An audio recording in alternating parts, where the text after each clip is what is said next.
Hello, everybody, and welcome to the Pinfall podcast. I am your lovely and incredibly blind host, Elizabeth, and I'm joined, as always, by my lovely other host, Marcus. That's my name.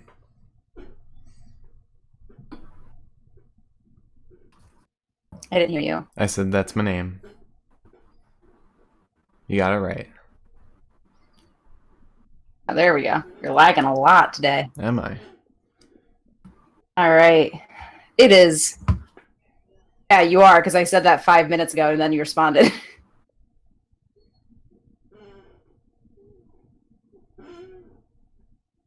I heard you. I heard you. Just continue on with the show.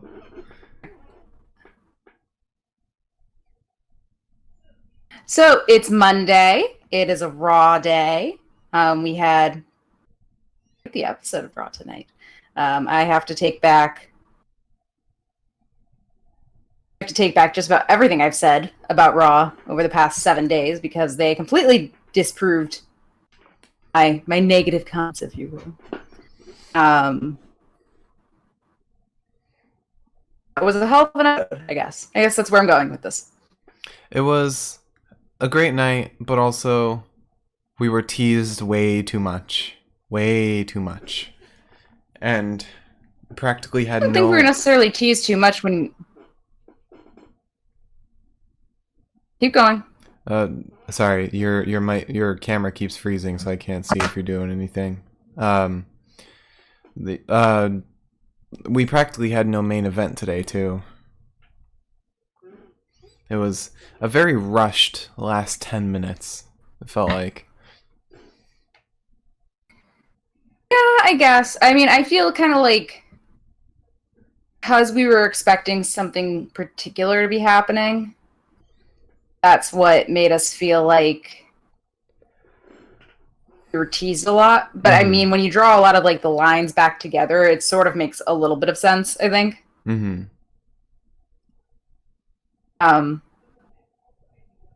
Also, I think that's why that the last 10 minutes felt kind of rushed because like we were expecting something else. I like something like gonna be like a constant. I think it will be, but like I don't think it's gonna be like, oh, this fight's gonna be a WW or a Raw Underground fight. I think it's gonna be just the way to do promos. Like I don't think it's gonna be a new stipulation. Like this is gonna be a WWE Underground fight. You know. I guess I feel like there's a lot they could at least do with it. So I don't know. It very much feels like Shane McMahon snorted 40 lines of coke, came into like the writers' room and was like, "Hey guys, I've got a great idea, a plan."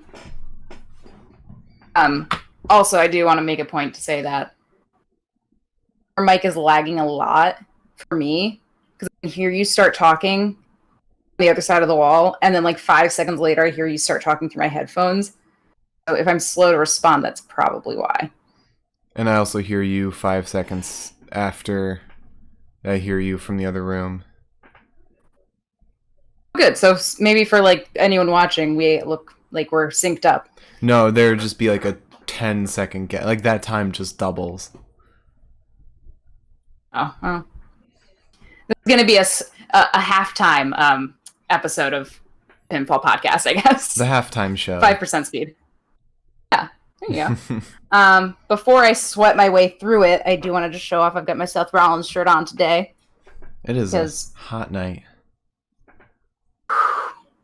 It is just rolling down me right now. I really do want to like one day test out how loud the AC is. Yeah. I'm in here. Because on nights like tonight where it's like 85 degrees, apparently the rain has just stopped altogether. Guess we aren't cooling down. Jesus. Pardon me. What are you doing? I just need this for a second. Looks like you're putting on a Sorry. sweater right after you said you were incredibly hot. I'm weight training right now. I gotta fit in my weight class by the end of the week, so I just need to duct tape some trash bags to me too. So, would you like to dive into our news section? No. Thanks for watching, everybody. I'll see you next time.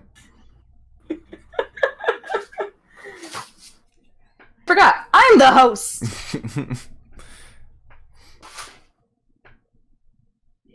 News. Matches my shirt. Matches raw. I made myself a nice cold cocktail though, because after tonight, I needed a nice cold cocktail. Fair. Doesn't sound like a well-made cocktail. That might be my last drink of the night. Just kidding. It was a 3-hour show, okay? Gotta get through this.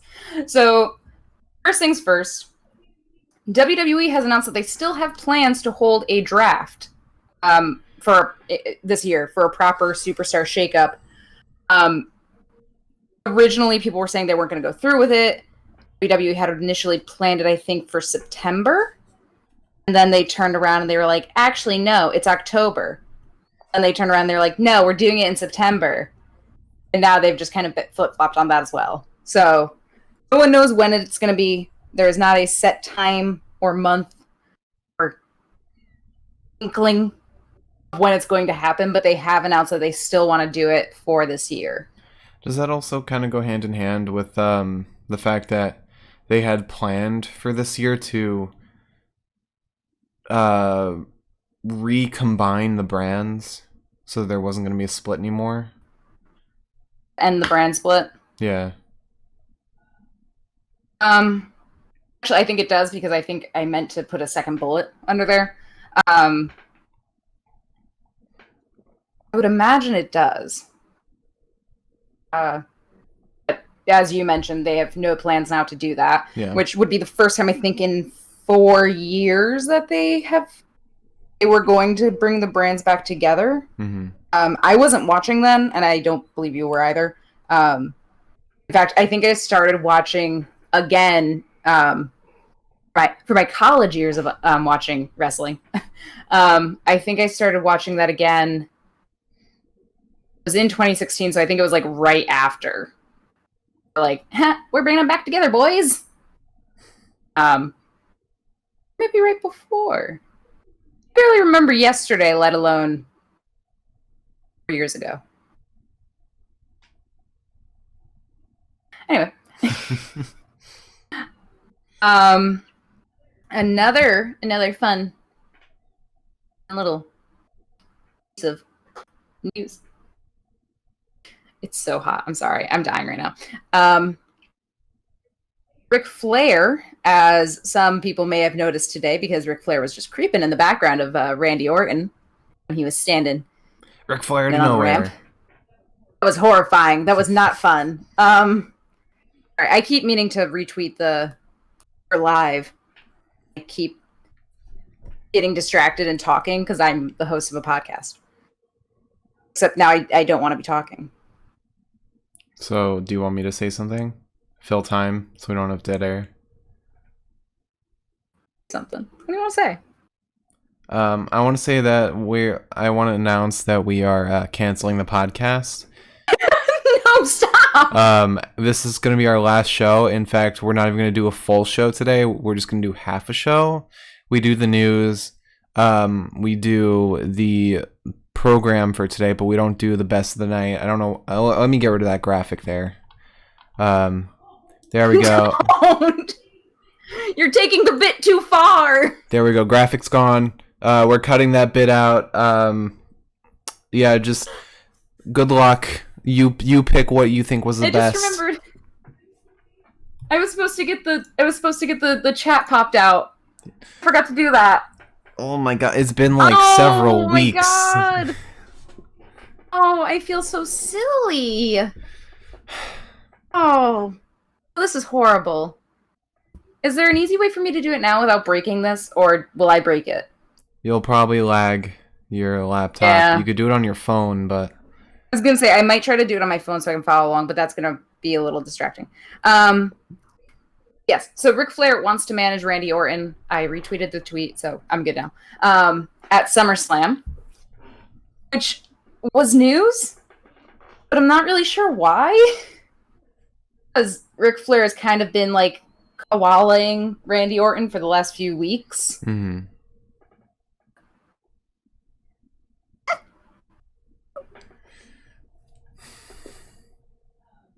And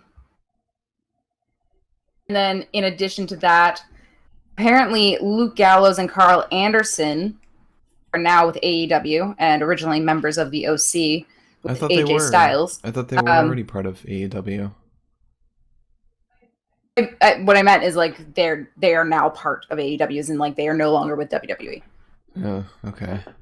That was not the news. The news is that the two Luke Gallows and Carl Anderson are apparently, they have been talking about this a lot recently, are trying to get AJ Styles to come over to AEW. I've heard that they've been like every day they've been like trying to coerce him.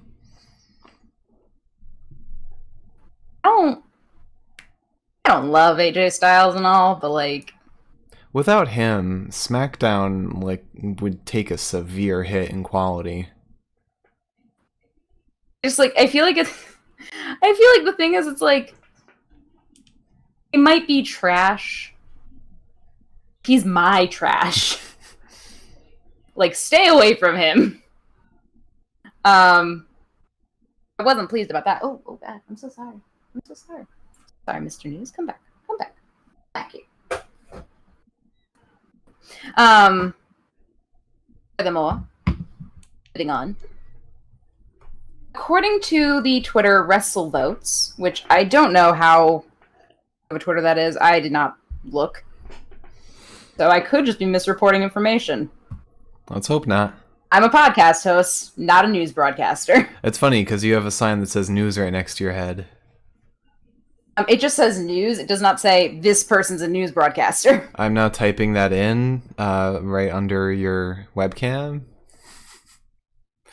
Not a news broadcaster or news broadcaster? News broadcaster. Elizabeth. News broadcaster. Why'd you say my name like that? Elizabeth? Because how you gotta say your name as a news broadcaster. Because that's what you are now. You're now a credible source. People take you seriously now.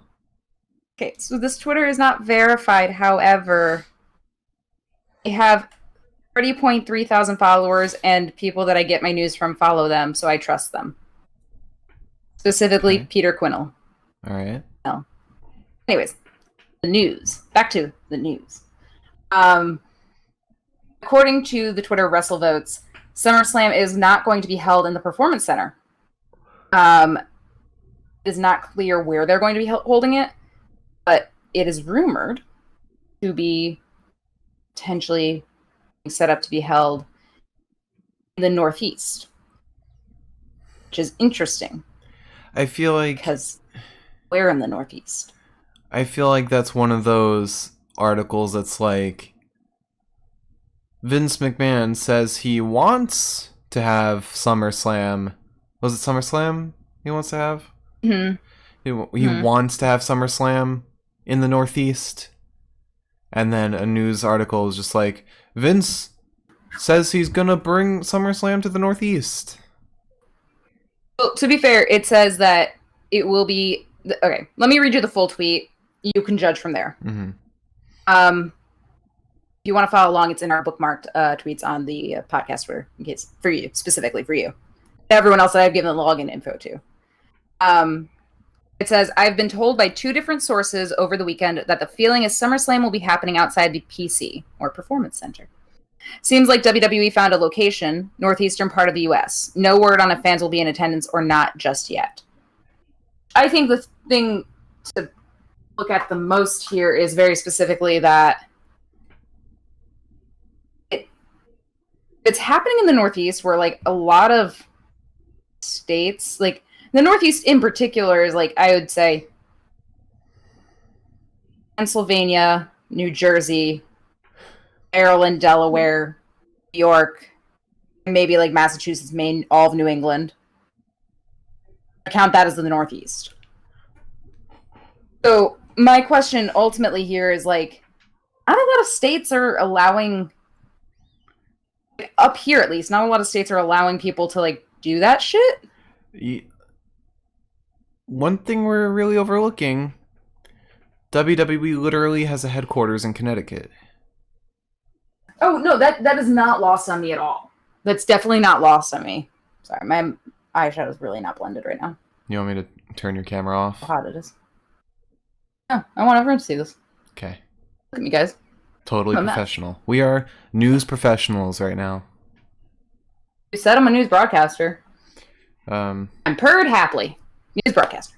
We got 2 minutes till we got to move on to the next segment. God, I'm being timed? I told you. For news, we got to hard out. It's okay. This is my last piece. I can't hear you. I don't know what you're saying half the time. Just go by your facial expressions. All right. What were you saying? Well, what do you mean, what was I saying? Sounded like you had something to say in addition to this news. No? The gin going to my head? I said the thing about Connecticut, and that was it. Oh, yeah.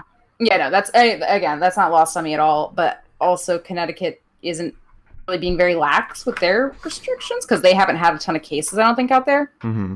I don't know. Anything is possible. It is Vince McMahon. He seems to be a bit of a little wizard. And to be fair, Jersey would 100% be like, yeah, sure, come here. No problem. Everyone dies afterwards, it's fine. We don't care. It's Jersey. Yeah, I mean, just because they said they're doing it somewhere else doesn't mean it's going to be somewhere with crowds. It could just be like a performance center-like place just to like shake up the visuals. Yeah, I guess that's true. I think I guess like the thing that's weird to me is that it's what, 20 days until SummerSlam? Mm-hmm. Like, how long do you have to prepare for that? I feel like it wouldn't be with crowds because you've got 20 days. He hasn't released the location. Unless he's going to be like, if you bum rush whatever place we go to and get seats, you're in. If not, suck it. Mm-hmm. So, like, I feel like that's like...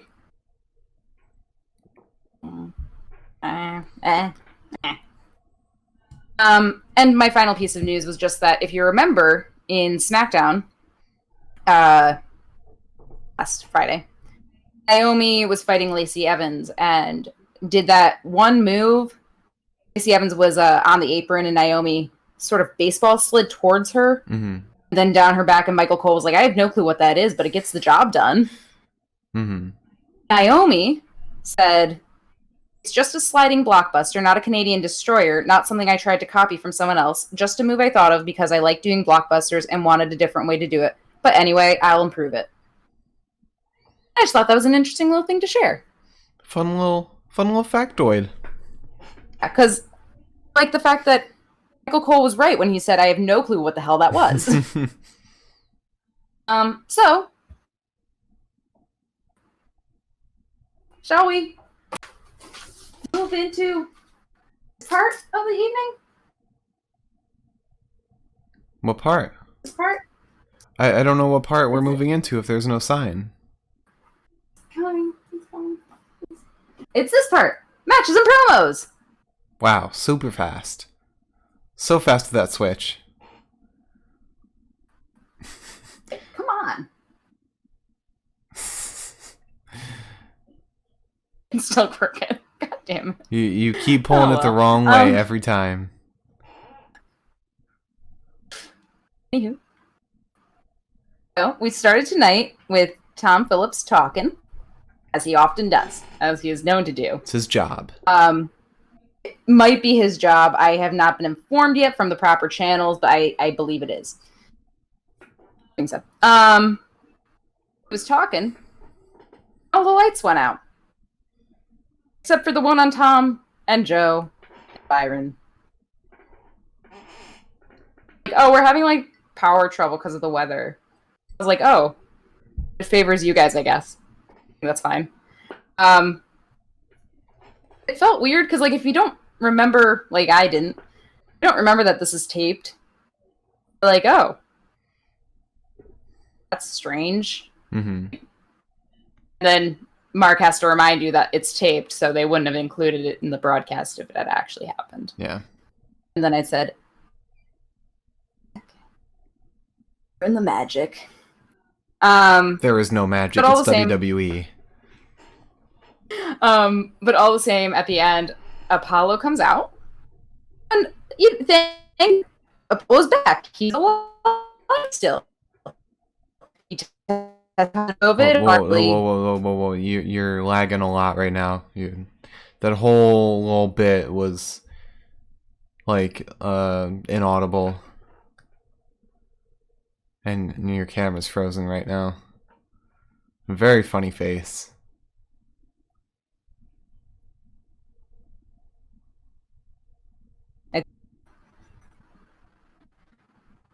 Are we better? Are we better? Oh, you're blinking. You're blinking a lot. Okay, now you're like super pixely, but Okay. I think I see your eyes move. Okay. Now I hear you. Okay. Just so everyone knows, there's a tropical storm like sitting on top of us right now, so. And Liz is also on Wi-Fi, and Wi-Fi is very unreliable. Also, because we don't have these problems every single time that we podcast, there's a tropical storm sitting on top of us right now, and it has nothing to do with the Wi-Fi. It's just that the Wi-Fi is probably getting screwed up because of the tropical storm. It is not because I don't have an Ethernet connected to my laptop. I wasn't insulting you in any way. I felt a little insulted. Anyway. Dead air. That was for effect. That was dead air for effect. Doesn't make it better when you say dead air either. Now let me get my bearings back. So Apollo comes out. For those who don't know, that's an Always Sunny in Philadelphia reference. Give me another It's Always Sunny in Philadelphia reference. I'm gonna slap you in the teeth. How's that? That just sounds like a threat. The Samoa reference. I'll slap you in the lips. I've not gotten more than 5 seconds into this episode of Raw. So Apollo comes out. He's still alive. He did not die from coronavirus or the fabled injury that Bobby Lashley gave him that Vince used to cover up the fact that Apollo got coronavirus. Also, when you know like how coronavirus like affects your body even after you like technically recovered from it, it's amazing that these people are still coming out and wrestling. These guys are rich. They can afford good health care. Yeah. That's probably true. So Apollo's back. He is ready to take on MVP for his title.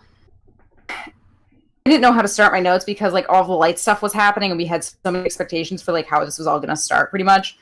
So I just kind of jumped in. MVP gets out there. He's with Shelton and Bobby.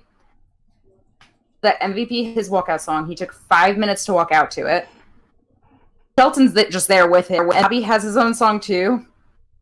And Shelton's just standing there like the sad third man, like...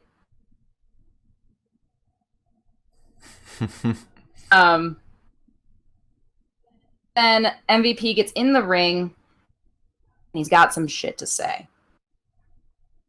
Mike Rome, however, has more shit to say. And God bless, because this is a Mike Rome podcast. Mike Rome announces the men, announces MVP, and announces Bobby. Announces Apollo as the US champion.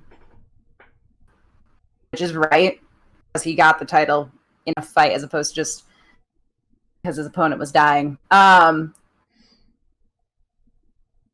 MVP then takes a bit of offense to that and starts yelling at Mike Rome. I wasn't fond of because again, this is a Mike Rome podcast. Shelton starts yelling at him, and Mike Rome, this skinny little dude, just like, guys, just doing my job, just coming out here for that paycheck. MVP gets on the mic and the lights start flickering again. Nobody knows why. Mark and I were thinking it had something to do with the new faction that was being announced. So we thought.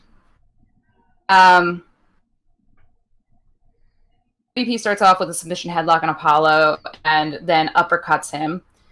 And Apollo wasn't looking too hot in the beginning of this. He looked a little tired. But he then got the arm lock on MVP and threw MVP against the ropes. And Bobby and Shelton pulled him out by his legs, which kind of looked like MVP wasn't expecting in the moment when it happened. Kind of just was like... Apollo then decides that he's going to jump out of the ring and land on all three men because what better setup is there? MVP attempts a faux full Nelson with the ropes on Apollo's poor little neck. He elbows him in to the head in the corner, and I was like, not really fond of that. And MVP charges Apollo in the opposite corner, but Apollo dodges it. MVP gets totally strung up. Apollo kicks him square in the neck and does his sweet little crossbody. And then just spine busts the senior citizen of a man. The senior citizen of a man. Tell me I'm wrong. Even his shtick reeks of the 90s. It's painful. I won't apologize for any of that either. I hate MVP so much. I've come around to Bobby recently because he's not fighting Drew anymore. But MVP will still be... I will reserve all of my ire for him. Yeah, that's fair. But then Apollo, after MVP kicks out of the cover, Apollo power bombs MVP right through the canvas. Beautiful. Gorgeous. Chef's. He pins, he wins. Lashley tries to throw him into a full Nelson, but Apollo is so dang fast. He gets on out of there. He takes his belt and he runs. He has 2 belts. 1 championship.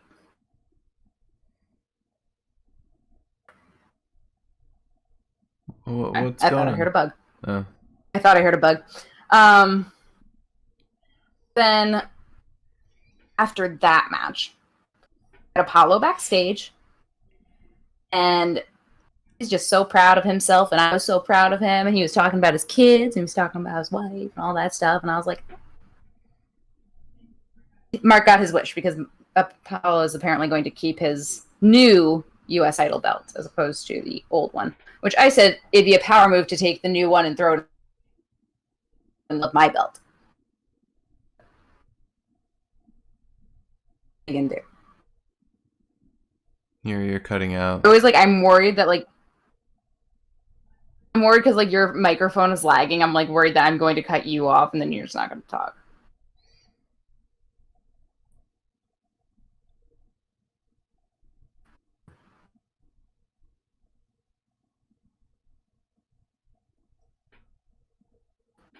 You talking? No, I was silent. Oh, you're not. Your chair just creaked. You're such a jerk. I'm trying to listen through the wall. I'm anyways. After that, we go back to the ring where MVP now has a microphone, which is always the worst part of the night, without a doubt. The moment he's got a microphone in his hand, I'm just gonna be annoyed. MVP was mad because the lights were going off and on and blah, blah, blah. It was the hash-slinging slasher and all that. Because he was distracted, starts yelling at Tom Phillips, who gets more than his fair share of abuse tonight, by the way. And he says that, Apollo didn't show up at Extreme Rules and, he shouldn't deserve the belt. And I was like, well, he had a pandemic-related virus, so... That was most likely caused by WWE's carelessness.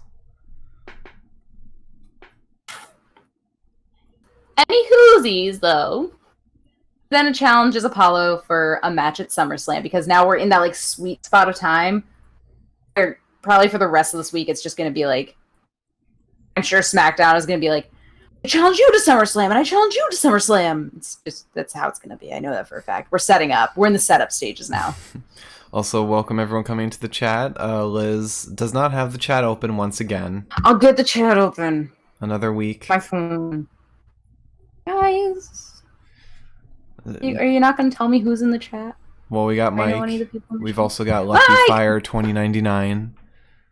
Okay. Wait, I'm okay. Sort of. I think I'm in the chat now. Do you want me to fill time right now? No, I've got Twitch open. I assume I'm in the chat. Maybe I'm wrong. It'll be weird.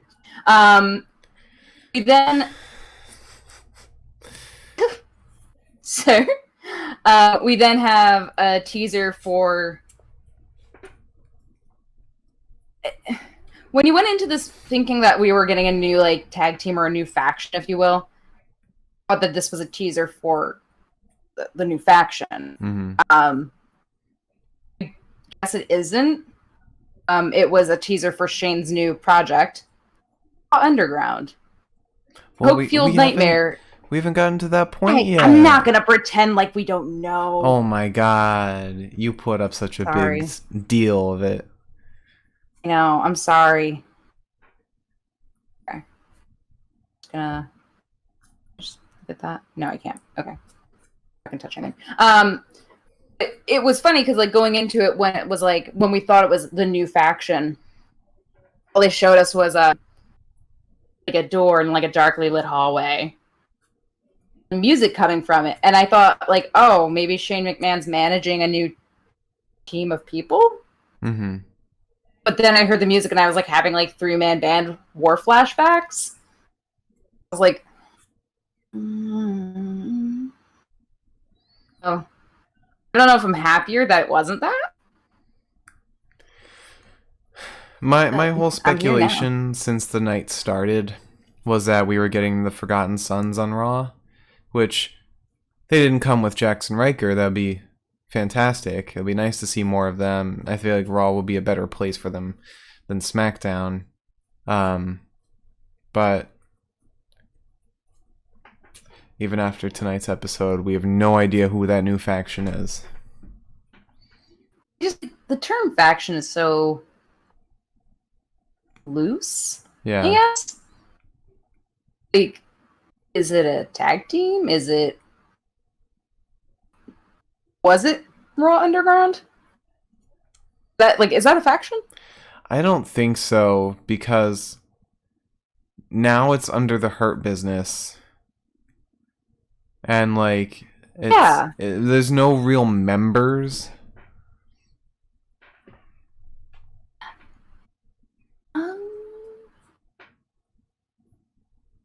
Technically, in theory, the dictionary definition of a faction is a small, organized, dissenting group within a larger one, especially in politics. So is Raw Underground a dissenting group? I think we can't go by the dictionary definition of faction, and rather what WWE considers a faction. Like Undisputed Era is a faction. Faction?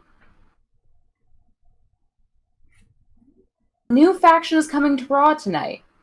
Tonight? Could it be the guys? Well, yeah, let's go moment by moment, and we'll see if we can sort of pick out anything. Okay. Because they do mention something. They do mention something in the show that kind of alludes to a new faction. Remember, do you want me to talk about it? Because it is later on in the show. I'll let you talk about it when we get to that point. Okay. Because I'm not thinking of it, so you'll just have to surprise me. Because we're already almost an hour in. It's bound to happen. It's Raw. So after that, we had Bayley and Sasha backstage. Bayley says that she's not a big fan of how they're interviewed because it's questions and answers, which is an interview. Yep. That's besides the point. We then got like a weird trailer for Bayley and Sasha. And right at the end, apparently Asuka has managed to ask dudes on Raw. Oh! I might know what you're talking about. Get there though. I might know what's being talked about here.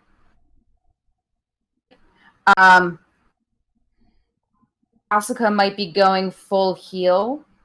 You mentioned, and it kind of seemed maybe sort of like it, but like, so she basically steps in at the end of this weird trailer that Bayley and Sasha have made with her own message that revenge is going to be so sweet. Mm-hmm. You mentioned the idea of Asuka going heel. Yeah. But I don't know if it's really a heel move to become a heel because you want to defeat the heels. I mean, I feel like that's how a heel would start. It might be Asuka's heel origin story. I could give you that much. There's Wrestle Talk posted an article about the new mysterious faction, and they have a screenshot of the exact moment I'm thinking of, which is very weird, but we'll get into that once we get there. I think I know what it is now, so I'm looking forward to finding out what you're talking about, because if it's what I'm thinking of, I've already forgotten, so. Mm-hmm. But after Bayley and Sasha yell at whoever was interviewing them, I think it was Sarah, after they yell at Sarah, Asuka being in their trailer thing, it comes out. She says, "Hey, I've worked really hard to get a title like that. Pull it. Oh, gonna fly." And then hard right hooks Sasha to the ground. I said, "Okay." Didn't like Shayna before, but I love Shayna now. Yeah. After that promo, we had Kevin Owens backstage. The Iconics come up to him, and there's like very few moments where Kevin Owens is on the camera, and I'm like, Kevin Owens. Every time he comes on, I'm like, hey, what fun! The Iconics interrupt Kevin as he's trying to get a nice cold drink from the weird basin of drinks that they have there. And they say that they'd be really good guests on his show, and he should have them on tonight. Kevin's like, yeah, but I have guests, so it's not really how it works. But maybe next week. Then tells them to get a nice cold water. Gotta love Kevin Owens.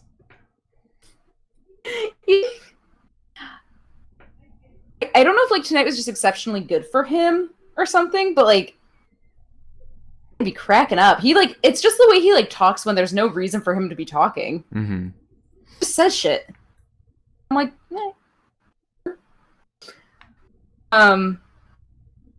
we then go right into the Kevin Owens show, where Ruby Riott is the guest, and Kevin Owens invites her to sit down. He says sitting is good.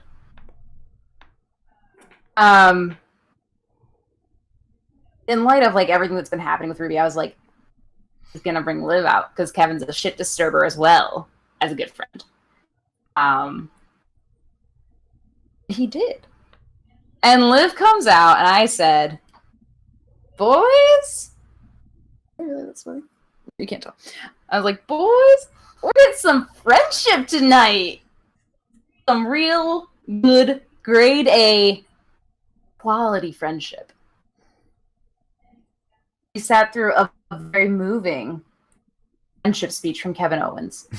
Beautiful speech. I mean, you know, I fell out with a friend a year ago now. Kevin Owens had been there in the beginning of it. Might still be pals. Owens, class orator. And then he gives room for them to like speak to each other. And Ruby's crying. I'm crying. And Liv is also crying. And we're all crying. And then the Iconics come out. Also crying. I said, yeah. They come up. I was like, this is perfect. Because now we get real, good friendship coming together. And for some reason, Peyton says you should have stayed in the bathtub to live, which I don't really understand what that means at all. That was a very weird dig. But then Peyton slaps Kevin. Very hard, mind you. I feel like Kevin Owens was like, oh yeah, you can come out here and just slap me as hard as you want. I don't care. Taking way worse hits, so. Seth Rollins broke my ankle. Anyways. And then Billy slaps Kevin, and Kevin just kind of turns, and he's like, Ruby, live? Just get in there? And they're like, yeah, sure. So then we get the Liv and Ruby versus the Iconics. Mike said Liv Morgan's re-debut vignettes were in a bathtub, he thinks. Okay. I feel like that just gives me more questions. Yeah, I'm definitely more confused. However, perhaps I will look that up later in the evening. Anywho.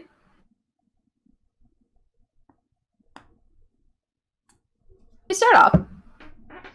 The neckbreaker on Billy to Ruby. No, it doesn't make any sense. That meant from Ruby.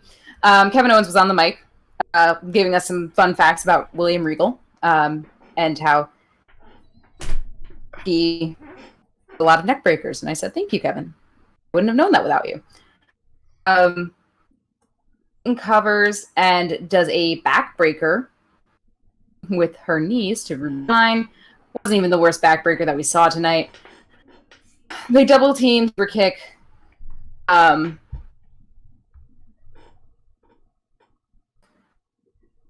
believe. These notes are so weird. I'm sorry. I got so thrown off by everything that was happening tonight that some of my notes just don't make any sense. But then we got a hard, Liv gets in. We got a hard clothesline to Peyton. A nice little bulldog, which I love to see. And then a flying drop kick. And Liv was acting like she was out of her head. And I respected it because we haven't seen Liv since, I think, June. She's got pent up energy, a little bit of aggression. She needed to get out there. Well, no, I think we saw her sometime in July fighting with Natalia. Is that July? I think so. Maybe time moves. The J month's kind of. Yeah. In July, you kind of ball it together like Play-Doh and you just call it a day. That's summer, baby. Covers, but Peyton kicks, and Billy did a really delayed assistance kind of thing. She jumped in after Peyton was already back and moving. But then Liv rolls Billy up, pins her for the win. Peyton then comes in 5 minutes too late, more or less. Beats up Liv. It looks like she and Billy are gonna do something mean. Until Ruby steps in. Takes out Peyton. And secures Billy. And now they're best friends again. And I'm thriving. My crops are watered. My skin is hydrated. I'm not sweating. Yes, you are. I wasn't in that moment because I was in a room with AC. Now I'm just very uncomfortable. Go from that wonderful fight to Charlie reporting on some boxes that fell over. Journalism. MVP comes over and he's like, what are you doing? Why are you talking about this? And actually, for once in my life, I was like, yeah. Actually, P, you got a point. What's happening? But Charlie says it's a perfect time for him to come over because Apollo had just accepted MVP's SummerSlam challenge. So, not shocked. I hope Apollo doesn't get coronavirus again between now and then. Then we move on. Drew McIntyre.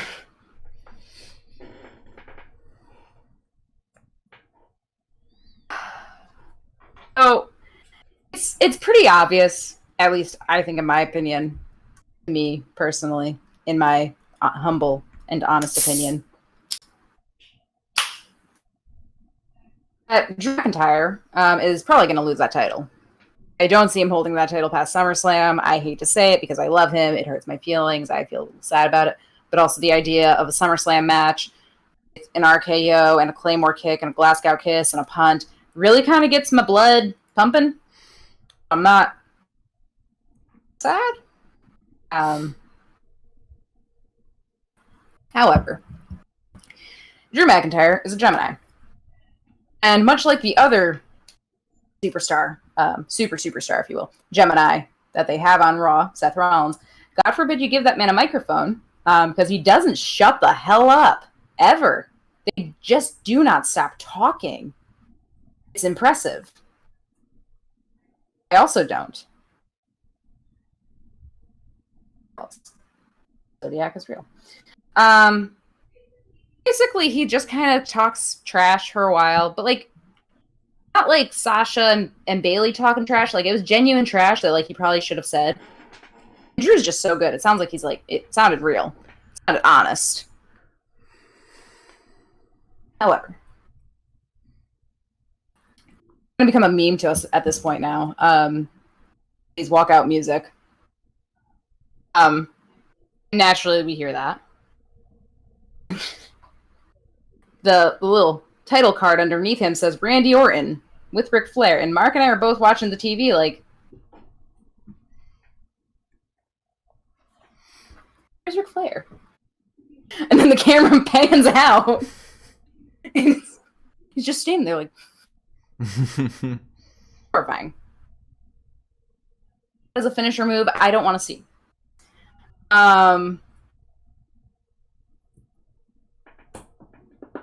Randy basically challenges Drew to think of one opinion about Randy. An original opinion, mind you. Not one that he's apparently just heard off the streets. And Drew says, all right. I think you're the worst, like, or rather, I think you represent everything that's wrong with the WWE. And then we get Randy doing this thing. He's like, yeah, you're right. He's like, okay. Yeah. Even though Randy is probably one of the best, or shows like the best of WWE with how he is safety-wise and how much he takes care of his body. I think more so the thing that... See, obviously, like, his character, yes, probably is, if that were real, what's wrong with the WWE. But also, when you consider the fact that Randy Orton did some shit that, like, sent him to anger management programs when he was younger, like, in the WWE. He was accused of sexual misconduct.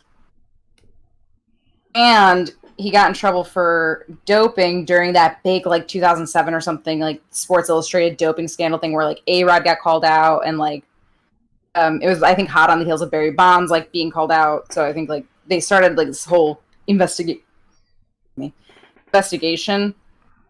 Randy Orton got called out for that. When you take his past into account, when Drew McIntyre said, hey, you got so many chances, and I got fired once because I was kind of an asshole, admittedly, but also because my abusive ex-wife was destroying the face of the brand a promo tour. You know, Drew actually has a point there. Like, I'll give him that.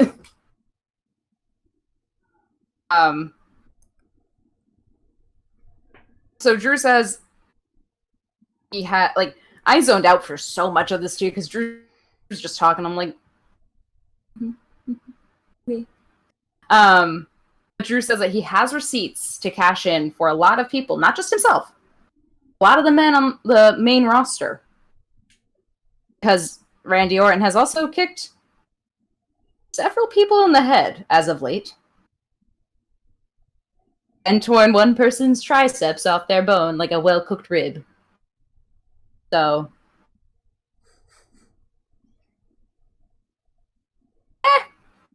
Still looking forward to it. Still stressed, but still looking forward to it.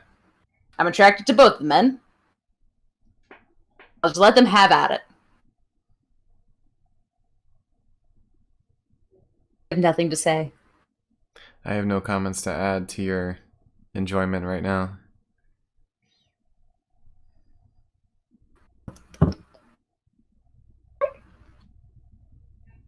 After that, Kevin Owens is backstage with the Riot Squad. It's these two lovely little ladies. Kevin's just having a nice time. And Ric Flair, again, comes out of absolutely nowhere. And smiles at them and all that stuff. And I was like, oh, please, back off. I don't like this whatsoever. He says that he needs a moment alone with Kevin. At first, I thought that he was going to try to get Kevin Owens to kind of join Randy Orton's side, which I didn't think Kevin would have done in the first place, but that's what it felt like. We were hot on the heels of the Randy Orton conversation. Rick tells Kevin to mind his business and stop being a guidance counselor. Kevin says, no, I'll do you one better. I'll sign my own death warrant. And challenges Randy Orton to a match for next week. Imagine Kevin wins. I mean, we had R-Truth pull out a nice move on him.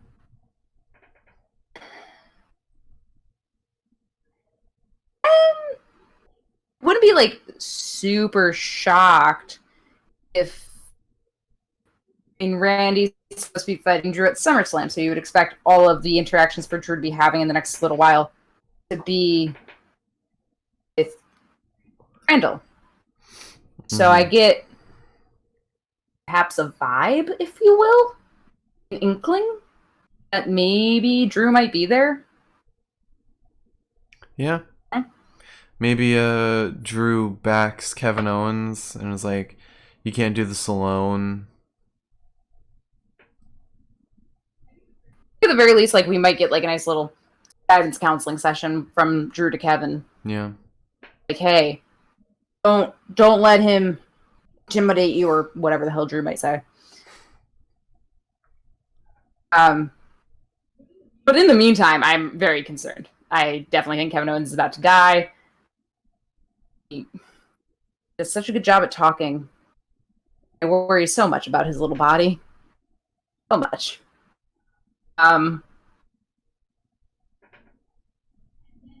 Just to further everything, end up back in the ring, back ringside, with Nia Jax. Oh, God. Nia Jax is with Pat Buck because she assaulted Pat Buck last week, or quote unquote assaulted. Sweet old Cactus Pat. Expects that Nia is going to apologize to him because she attacked him. It makes sense. Nia Jax says, no, actually, I'm just going to make fun of you a lot and then challenge you to fight me. And Pat looked like he was like, if I punched a woman on national television, how badly will it affect my career? And is it worth it tonight? Definitely, like, I saw the wheels turning for a second. Mike said get Nia Jax away from everything. But you should be happy to know that that wish might actually come true. Like, all of our wishes came true tonight. Yes, all we of did. them. Every single one. Very specifically, every wish that we have had basically ever since we saw Nia Jax for the first time. Because I have not been able to stand Nia Jax for a very long time. She chastises this poor man so much that he's finally just like, you know what? Okay, you're suspended. Magic words, the best words that we heard tonight. Indefinitely. Without pay. I think the without pay part is real. No, I don't believe that for a second. However, suspended indefinitely sounds like the time that Brock Lesnar got suspended indefinitely, and then we did not see him for like a couple months. And I would not mind a lovely little vacation from Nia Jax.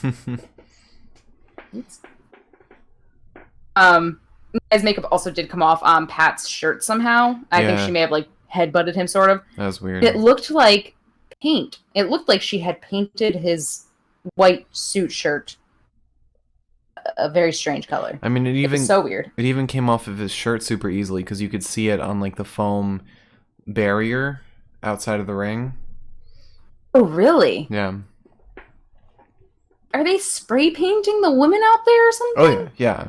It's like spray tanning. I think like spray just like at makeup. the end of the night, all the women just like it's like a peel off mask. Like Yeah, it's actually like a Halloween mask. It's like covers the whole head. oh my god. Also, the cat is now in here, and she has realized that I'm in the middle of something, so she really is desperate for attention. And then just to make the moment sweeter, R-Truth leading a conga line of men with Shelton's 24/7 championship, which I neglected to mention that Shelton came in after the boxes fell over and Charlie was reporting on it to announce that he had lost his belt. And R-Truth comes in running, followed by all the ninjas and Tozawa and Shelton. And he has the championship over his shoulder and he is it out. That was around the time that I realized that my plants were outside and it was raining. So we paused the TV, and then I accidentally forgot that we paused the TV when we started watching again. So I spoiled this match for us. I spoiled the outcome of it for us so bad I felt horrible. However, it is just a 24/7 championship match that I spoiled, and I don't feel that bad. Wow, just genuinely thought that the 24/7. I-95 South, 7-Eleven. They made me watch all Reno 911. You're saying it's just that. Wow. Sorry. I know. I've hurt R-Truth a little bit on that one, I'm sure. Well, he's hurt after how this fight went. Like, do not hold us responsible. I'll be just as upset as you are. God, if I have to hear from Nia Jax before, like, all hits. Oh, God. However, I genuinely thought that the WWE had screwed up on their Twitter. I was like, oh my god, they just spoiled the match. That's crazy. They must, like, some intern must not be, like, paying attention. It was the intern that wasn't paying attention. They aren't even paying me. Anywho. So, it's R-Truth versus Tozawa versus Shelton Benjamin. Every time I see the name Shelton typed in my notes, I think of Blake Shelton, the country artist. I don't know why. Very different person. It'd be interesting, though. Shelton Benjamin versus Blake Shelton. SB versus BS. I feel like it would not be interesting in the slightest. Shelton Benjamin would just, like, do what he did with that guy in the ring in Raw Underground. You demolished him. Yeah. Anyways, so we start. It was a short match, anyways. It was probably the best match for me to spoil tonight. Shelton starts off with some nice, very high knees to R-Truth's head, and then goes in for a full-blown beatdown. Zawa attacks him, rolls Shelton up. Benjamin power bombs Tozawa. He punches at Truth for a little bit, and Truth got a couple good jabs in. I'll give him that much. Like, it looked like he actually had a moment. And then Benjamin was, like, confused by the ninjas. Tozawa kind of took advantage of that. I don't remember, like, how Benjamin got out of the ring. I know is that basically R-Truth is, like, laying in the corner, and Tozawa just got absolutely airborne, like, out of air. Just Tozawa. And a senton ass into R-Truth's rib cage, more or less. Air Tozawa. Yeah. Tozawa gets the belt and runs off with it. And can't wait for next week to find out who's going to get the belt next. Seth Rollins. I'm just glad that Shelton... I might be wearing a shirt, but I'm tired by that man right now. Absolutely ridiculous. So then Raw Underground was announced. Genuinely, like, I don't know how Shane convinced Vince or Stephanie to let him do this. I have no clue how he got his way into this situation. However, it happened. We then had Dominic backstage. I guess we are not going to discuss Aleister Black whatsoever on Raw ever again until his new shtick comes up. Until they give him his new gimmick. What if he's being transferred to a new brand? I have a feeling that's why they're not talking about him. Because once Dolph transferred to Raw, SmackDown never talked about him. NXT hasn't talked about Akira Tozawa. Well, okay, to be fair, Akira Tozawa's transfer to Raw was very weird because, like, it just happened. Yeah. There weren't, like, rumors about that at all. But the thing for me is that, like, Dolph wasn't in a position where the last thing Dolph really did was fight Otis. But he didn't have his eye splooged against the corner of a metal staircase, you know? Like, I feel like if we're reporting on boxes that fell over backstage, maybe you could just not show me. Because later on, we watched somebody, the camera shot, I'm not going to spoil it yet, like I spoiled the 24/7 championship match. We see somebody looking at their phone, watching Aleister getting his eye smushed in. We don't talk about it. We don't talk about him at all. There's no, Aleister Black's still dead. What if that was just Murphy's fan fiction? It's something he just imagined.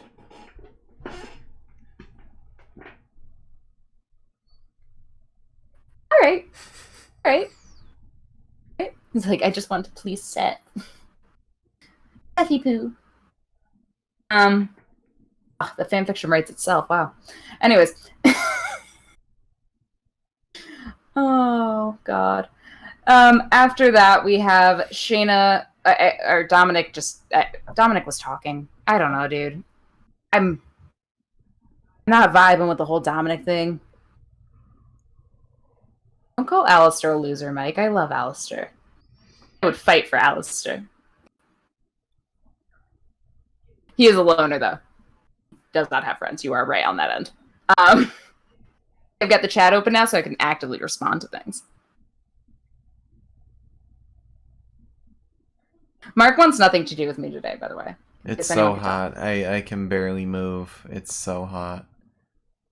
It is so hot. That's why I'm trying to move, because like there's some airflow going around when I move my hands. I'm also drinking, so it helps. You forget how hot you are.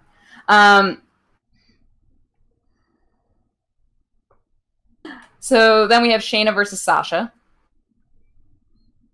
Sasha comes out and is just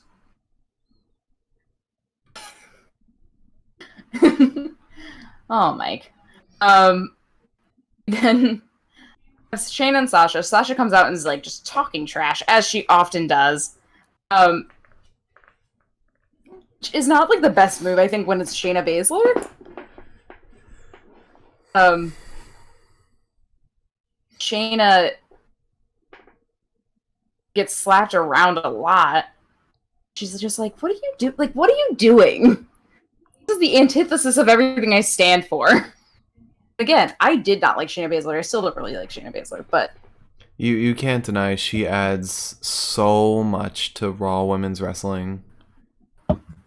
She adds an element that we've been lacking, which is she doesn't have any friends, first of all.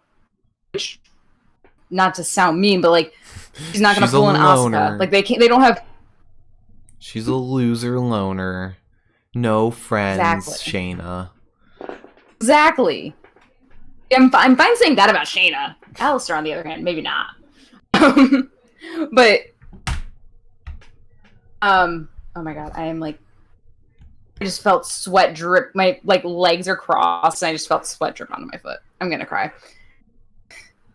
But it works so well because like she doesn't have friends that she can lean on. She doesn't have friends that she can fall victim to. Mm-hmm.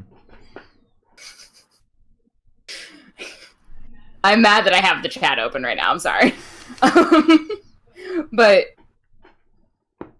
she doesn't have that end. She's not really frilly. She's not very girly. She's just like there, and she's like, I'm going to kick your ass and get what I want and call it a day. Mm-hmm. And that's that on that. So I really do enjoy seeing her now, even though she does annoy the hell out of me. And I know that she is technically friends with Ronda Rousey, and I don't support that whatsoever. I don't like Ronda Rousey one little bit. But also, no one can change my opinion on that. But also, Drew Gulak is friends with Matt Riddle, and you don't like Matt Riddle, but you still like Drew Gulak. Drew's testing my like last ounces of patience, honestly. Is he? As a character, yes. As a person, no. I still love him, and I will always love him. But Shayna's friends with Ronda Rousey as a person, and that's where I start drawing lines.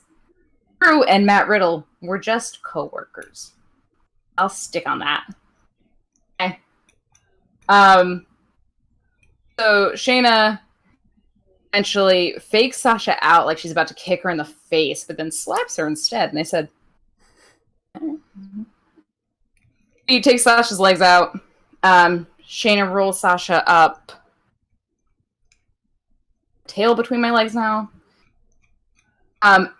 Shayna did something that like blew my mind a little bit. It basically looked like a suplex, like a back to belly suplex almost, but into an armbar. Just like the fluidity of it was stunning. One reason I've been missing Shayna. She's gruesome. She's a gruesome girl. Mm-hmm. I was watching the Elimination Chamber, most recent one. And she whips Liv by her legs, whips her into the plexiglass of like the little pods on the sides of the Elimination Chamber. She whips her into that head first, and I was like, can't really fake that, but I sure, you crazy bitch. Billy tries to, can you stop it? Jesus. Billy tries to distract. Shayna falls for it, which kind of annoyed me because I was like, Shayna should probably be smarter than that, I would think. And Sasha takes advantage, rolls Shayna up. Shayna quite literally kicks out, almost kicking Sasha in the face. But Sasha decides to isolate Shayna's arm because I guess maybe it was injured at some point, quote unquote, maybe in the terms of the story.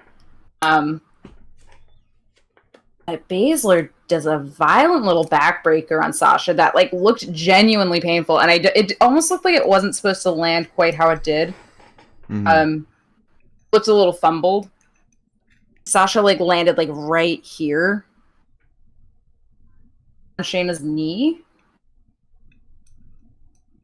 I don't know if you know exactly what I'm talking about because it was like a little. I feel like I know, but I can't picture it in my mind. It looked kind of like Shayna lost grip of Sasha at one point, and that's when she fell. Sasha also didn't die, so it's not that important. She then did her headlock on Sasha, which was also how she eliminated 90% of her opponents in the Elimination Chamber. Sasha manages to power out, and that was a credit to her. I gave her that much. She went for the elbow stomp, but she took way too long. Sasha moved out of it, got Baszler into a bank statement, her head scissors to Baszler, and Shayna kicked Sasha so hard in the neck. It was so loud. I was like, okay. I don't know how much like UFC we're doing here tonight, but I mean that was probably a lot of leg slap too. Like Shayna probably slapped her leg. Yeah, I'm sure that she. You know. I was gonna say which all wrestlers do to get that nice slap sound. Yeah, I think honestly, if anything, Shayna may sell her stuff a lot better than the average bear. Mm-hmm. This is about when everything kind of fell apart. Because Asuka stormed in. She's still mad. Rightfully so. Because her writing is terrible now. She wants the belt back. She attacks Bayley. And the bell rings as she attacks Bayley, ending the match in a DQ. Which was wrong.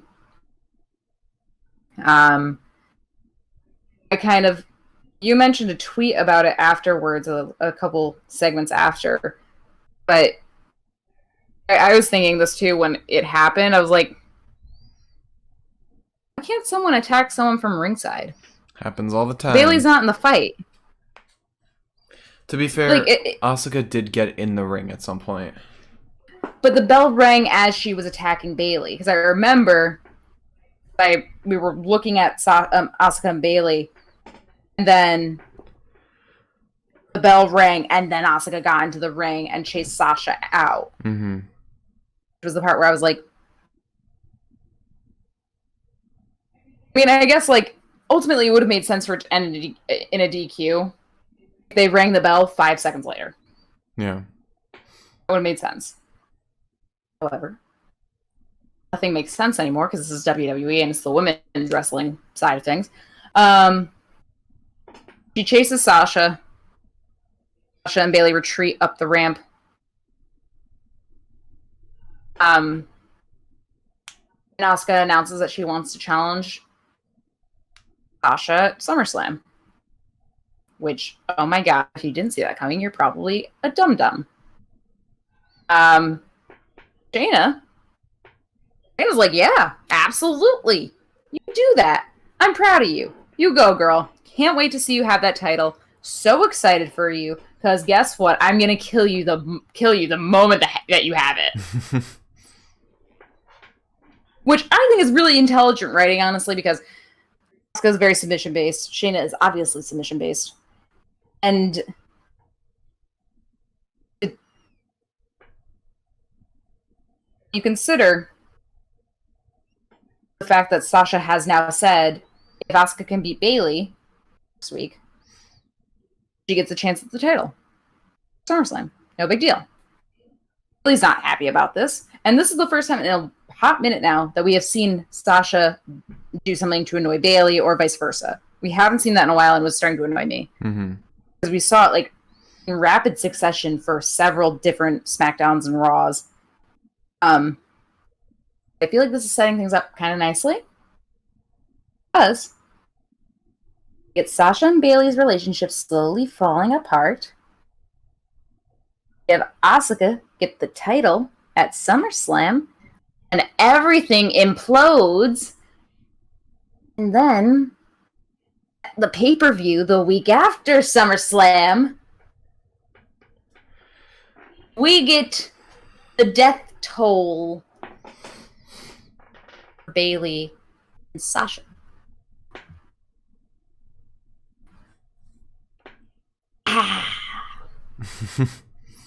And then after that, we get Asuka versus Shayna. Yeah, sure. I don't give a shit. Once Bayley and Sasha are done, that's it. Tiring. You know they're probably not going to break up. It's not very likely, considering the state of WWE women tag teams. I watched a lot of really smart people who watched wrestling for their whole lives say the split is gonna happen soon and it's probably gonna happen at SummerSlam. And now SummerSlam is coming up and Sasha might already have a match. So it's not gonna happen then, I don't think. Meantime, I'm annoyed. Just want them to break up, dude. I just want them to break up. I would give every dollar in my bank account, which is not much, but it's something, for Vince to do this for me. Mm-hmm. Mike said they want to wait to do the split in front of fans, he thinks. Which would make sense. Well, can't they wait to take Drew's belt in front of fans too? Because apparently that's not happening. That seems to be happening at SummerSlam now. I mean, or maybe Drew's gonna win that fight. You never know. I want you to be right so bad. With every bone in my body, I want you to be right because I love Randy Orton. I love Randy Orton to death. I truly do. Sort of. Really. I don't know. I can't tell. I can never tell with him. I'm like, some days I'm like, yes, Randy Orton. And then he like hunted Christian and I was like, and he hovered over Christian and whispered sweet nothings in his ear while the medics tried to put the neck brace on him wrong. It's a fraught relationship. But if Drew comes out of SummerSlam with the title still, I will be shit-faced on the podcast. I can guarantee you that much. I will be so trashed because that was the pièce de résistance. I'm going to move on? Yes. It is so hot. I know. I'm Trust dying. me, as hot as you are, I'm staring at an AC unit right now that I could turn on, but I can't turn on. Like, Salvation is next to me, and I can't even do anything. Okay. So, then we have Angel Garza backstage. Naturally, flirting with somebody. Her name is Demi. She's from The Bachelor. Do you care? No, I didn't. Selena then hisses at her, which, you know what? It's fine. Also, Mike said that Drew re-winning the belt in front of fans might be even better. And actually, like, when you say it like that, all right, sure. I'll take both. I'll take whichever. That's why I'm not so worried about the SummerSlam match, is that, like, I'm not gonna be... I feel like no matter what happens, I'm not gonna be sad because there's alternatives. If Drew wins, great, I'm gonna be happy. I don't really care. Randy has won enough. If Drew doesn't win, you make a very good point. Angel Garza was backstage flirting with another woman. Zelina hisses at her. All right. And then it's 10 o'clock. We get Raw Underground. Great return of Shane O'Mac. Probably for his only episode this year. Vince was like, I'll let you on. Like 5 seconds. And then after that, fuck off. After that, MVP came in and was like, all right. Thanks, Shane. MVP is Vince's new son. MVP and Triple H, because Triple H is the son that Vince always wanted. Can we talk about like the dancers or the strippers, whatever they were? Like, why was that a thing at an underground wrestling arena? No, not a single person was looking at them. It was awkward. The whole room was they like start fighting at one point. The whole room was like a brownish red. Meanwhile, the dancers were like in blue and purple light. Mike said they're the new faction. I can almost guarantee that they're not, considering a moment that comes up later. Although I don't know what's going on with Raw Underground. With the way the WWE writes their women wrestlers, might be. Who's to say, really? Going back... The world is their oyster. Going back to bra and panty fighting. God. I swear to you, I can imagine the scenario in which Shane pitched this. Because I feel like Shane pitched this. I feel like this is his fault that we had to watch this. Yeah. I feel like Shane had done like 14 lines of coke and was like, got a great idea. Imagine Fast and Furious. Same vibe. Or wrestling. Imagine Fight Club. He just watched Fight Club too. Yeah. He was like, Fight Club. With Fast and Furious style rooms. Another line. And then he's like, and Swerve is next to the ring. Yeah, I don't get why Swerve was there. And like, Karrion Kross was tweeting about it. We both thought that Karrion Kross was going to be there for some reason. But Karrion wasn't there. Matt Riddle's tweeting about it. That a lot of wrestlers were tweeting to like promote it, but Karrion's tweets were like very excessive about it. And like WWE was and USA were like retweeting his tweets and everything. It seemed very teaser-esque. But since we know Lee is fighting Karrion, we know there's not going to be any trade anytime soon. But also, why was Eric down there wrestling? Why was Dolph down there wrestling? Why was Dolph down there wrestling? This is not Dolph's scene by any means. Soon we'll see a Big Show wrestling down there with a neck brace on. Okay, you took it too far. Anywho, I was like so excited for Shane to come back. I really thought Shane was like gonna do something special, and then I just see his like dilated pupil ass face down like in the basement of the WWE, just like, we're here with Raw Underground. I was like, you gotta be kidding me. And you gotta be kidding me, dude. What happens after they move out of the Performance Center? Do they stop doing? Do they just stop doing Raw Underground because they don't have the basement of the Performance Center anymore? No, it just gives them more opportunities to do fun dark matches that we would have to pay to see. Also, Mike, you make a very good point. If we are sweating up here right now, imagine how disgusting it must be down there. How hot. This Florida is a tropical storm that just smacked them, I think, so it's got to be humid as hell. If we think we're sweating right now, it had to be disgusting down there. Yeah. Had to be. There's no two ways about it. Oh, and dirty. Yeah, Mike, you're making too many good points, dude. You make too many good points. I don't want to think about it now, because, like, I'm hot. That's got to be gross. So, there are, like, sweat stains in my armpits now, so I just, like, feel very self-conscious about doing anything, so I'm just gonna, like, crouch. So. Just, like, throw in some used needles, too, and then it's perfect. It's the perfect place to film in a pandemic. It was just... It was a lot. The fact that we had to see so much of it. Anyways. But then we got Street Profits. So if you didn't have a close hawk eye on this match, and weren't obsessed with literally everything Montez Ford does, this match would not make any sense to you.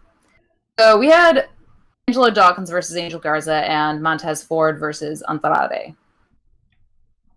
Dawkins and Montez come out, and they're like kind of vamping a little bit. Dawkins sounded sort of like he was hitting on Angel Garza. No, he was hitting on Demi.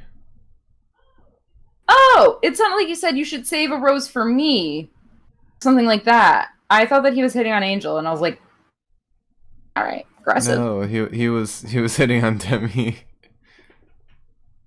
Well, that ruins all of it for me. Anyways, also comment on Angel's velvet tracksuit. Marcus, would you like to do the honors? I'm trying to remember it. Wait a sec.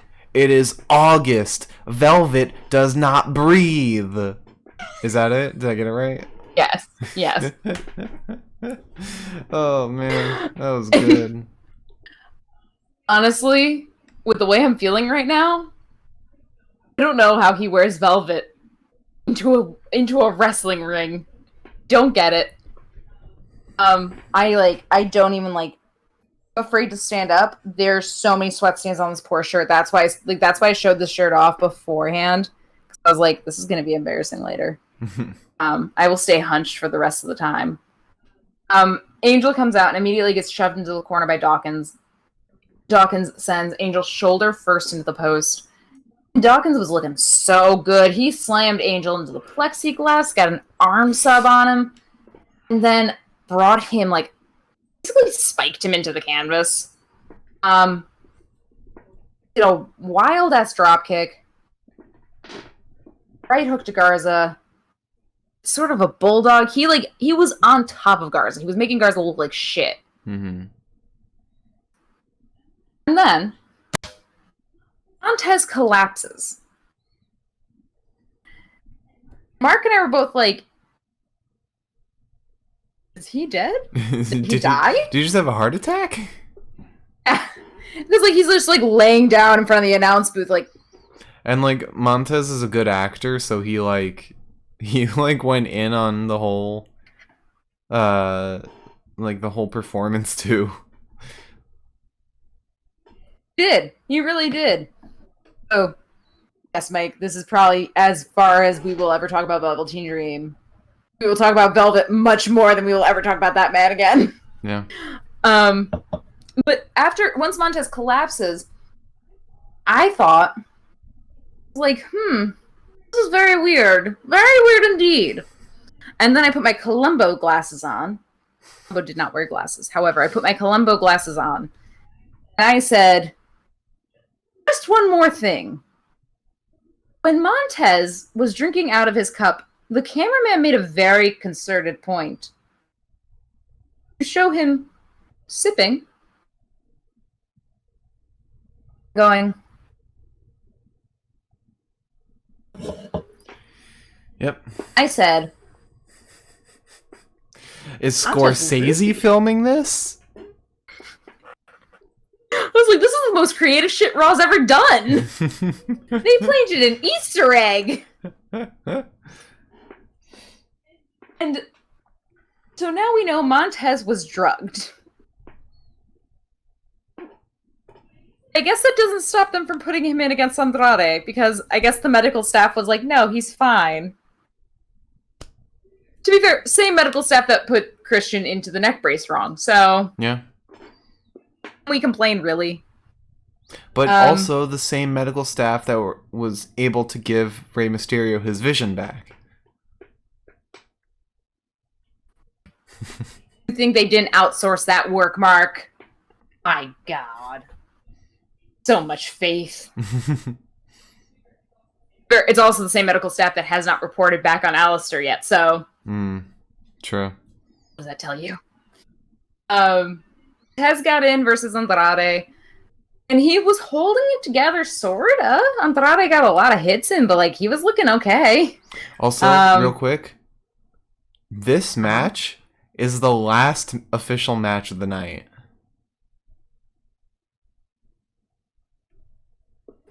Okay. Well, I put my notes up to size 18 so I can see them, because I'm an old man. I'm on page 11 of 15 at size 18, so that kind of makes sense, but also bananas. Got a belly-to-back suplex on Tez, and a slap in the chest that just, does shit a little bit. Most of it was really just Andrade making Montez look bad, which was pretty easy, because Montez was, like, going at halftime.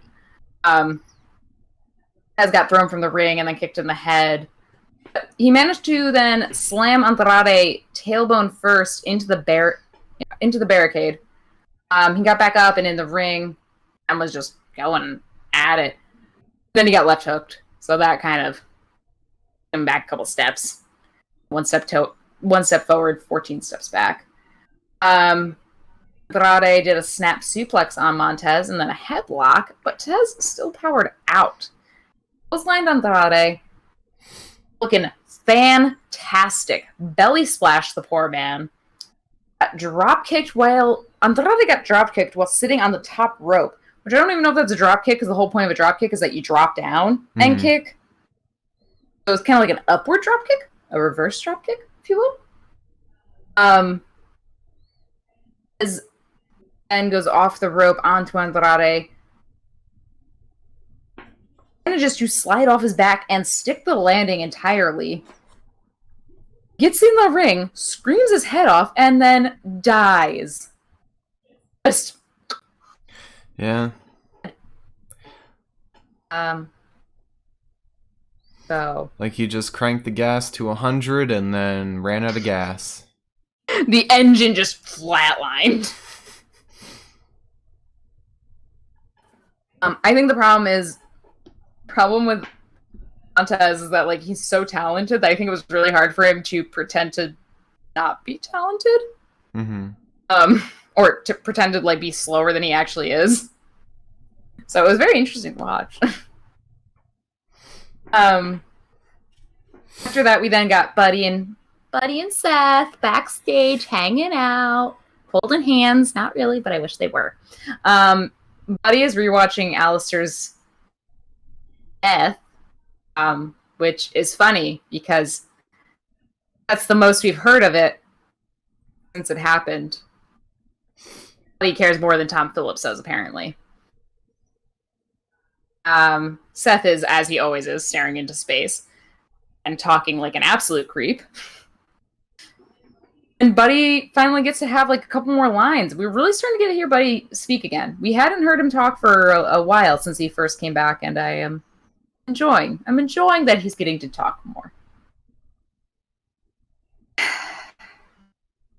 And then we have Charlie backstage again. Angel is talking to Charlie, and then offers her a rose. And I just have to say that, like, if I were Angel Garza's wife, I respect that people can have healthy relationships where there's have a good night, Mike. Thank you for joining us, by the way. Hope teaching is going well.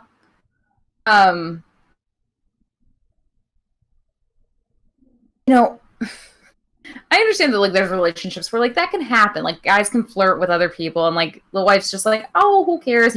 I know he's coming home with me tonight. It's not a big deal.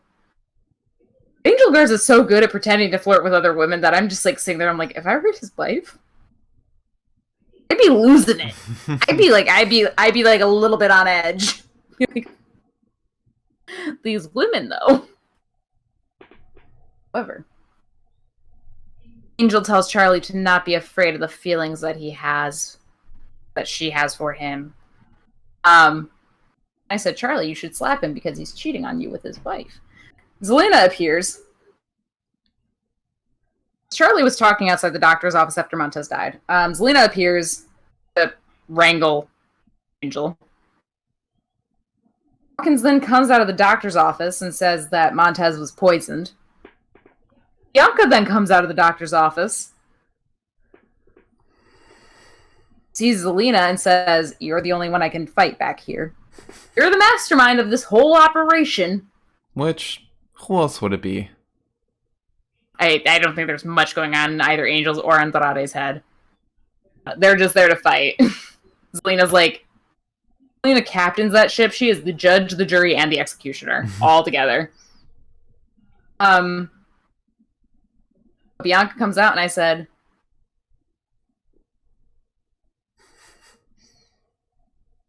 a little grinchy smile, because I knew exactly what was coming. And Bianca attacks Zelina, and I swear to God, if this is Zelina coming back for wrestling, just a little hint of wrestling, her and Bianca. Oh! Woohoo! Here for it. Yep. I feel so bad. I feel like you're like dying over there. Oh, I am. I'm slowly passing out. Oh, the cat is. Oh, she's not looking hot. I'm sure she is hot. Got one paw out all the way. It looks like it's. I wish I could show you. It looks like somebody just like straight up like threw her over there. I mean, you She's gonna should start talking. You should probably open the door so she doesn't like suffocate in there. The door is open. Okay, she just likes to torture herself. You can kind of. I don't know if you can. I can Oh, you can't because I haven't pulled my. I'm not gonna pull this too far. I'm just gonna. You see that paw? Her, yep. Yeah. No, the door is totally open. She has free reign to go wherever she wants. So, what's next? So we go back to Tom. Tom Phillips, says that they have security footage outside of the Performance Center, which I guess they didn't have for SmackDown when somebody got hit by a car, but that's fine. It was just a lie, so it doesn't matter. And they show only have a camera protesters or in that something. one spot. Yeah, right. They show masked people, I guess. You see, everyone's talking about like it's Antifa, it's protesters. I saw the ninjas. I saw Tozawa's ninjas there. I don't know why I'm the only one who saw that. I definitely didn't think it was the ninjas per se because they were wearing like sweatshirts and jeans and stuff. I saw like all black like ninja uniforms. I guess I don't have good eyes. Oh yeah, no. I mean, I definitely saw like black clothing as opposed to like the what is it, a gi? Yeah. Something. I mean, I made the joke that it was Antifa because I know where Vince's political leanings lie. That seemed funny. But if people are actually making that joke, I'm seeing a lot of people almost funnier. I'm seeing a lot of people saying like Antifa stuff and how it's like very off color, but also not far off from what WWE would do. I mean, I did think about that. I was like the vibe is supposed to be like, oh, it's like protesters burning stuff for fun. I was like, I see that. I don't necessarily, if that is what it is, I don't believe that that is an inappropriate thing to do. But with that being said, I'm going to believe that it's not that, and that is not what they were going for. It's also, it's confusing. So they burn like a power generator, and that causes the lights to flicker and the mics to go wonky for a second. Just for a second. Burning a whole power generator just causes stuff to flicker for a second. And then MVP gets pissed about it and takes it out on the Raw Underground. I'm confused. I am confusion. I think, again, the fact that we were teased so much with this new faction that was being introduced, assuming it's not the Raw Underground, assuming that is not what they were implying, and assuming that these masked folks or whatever are in terms part of this faction, because I don't understand why, unless it comes out that like Raw Underground was supposed to be trying to like upheave Raw itself. Unless that comes out, which I don't think it would, because why would the Viking Raiders be there? Why would Dolph be there? Mm-hmm. They've never expressed any sort of like satisfaction with Raw. I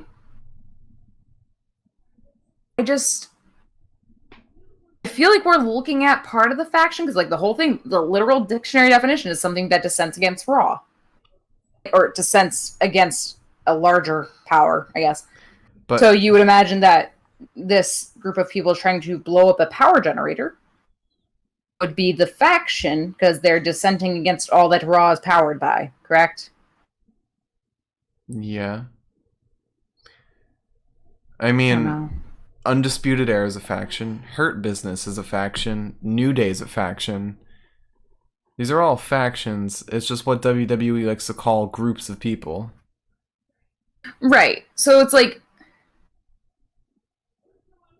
was Raw Underground the faction? No. Need answers. Raw Underground was not the faction. These masked individuals are. Okay. Then that like throws me because it's like, I'm really hoping that Vince McMahon, Stephanie McMahon, Shane McMahon, they're all three people. There's a team of writers, still led by Vince and Stephanie, in theory. But there's a team of people that write for this show. If you're gonna take a guy off the air or off your show entirely for saying something really shitty about protesters, i.e. Jackson Riker. Mm-hmm. If you're gonna do the right thing and take this man off the show, which they should have done, and it makes sense that they did it, I don't think that they would make commentary on the protesters. If anything, that just looked like a very poorly timed bit.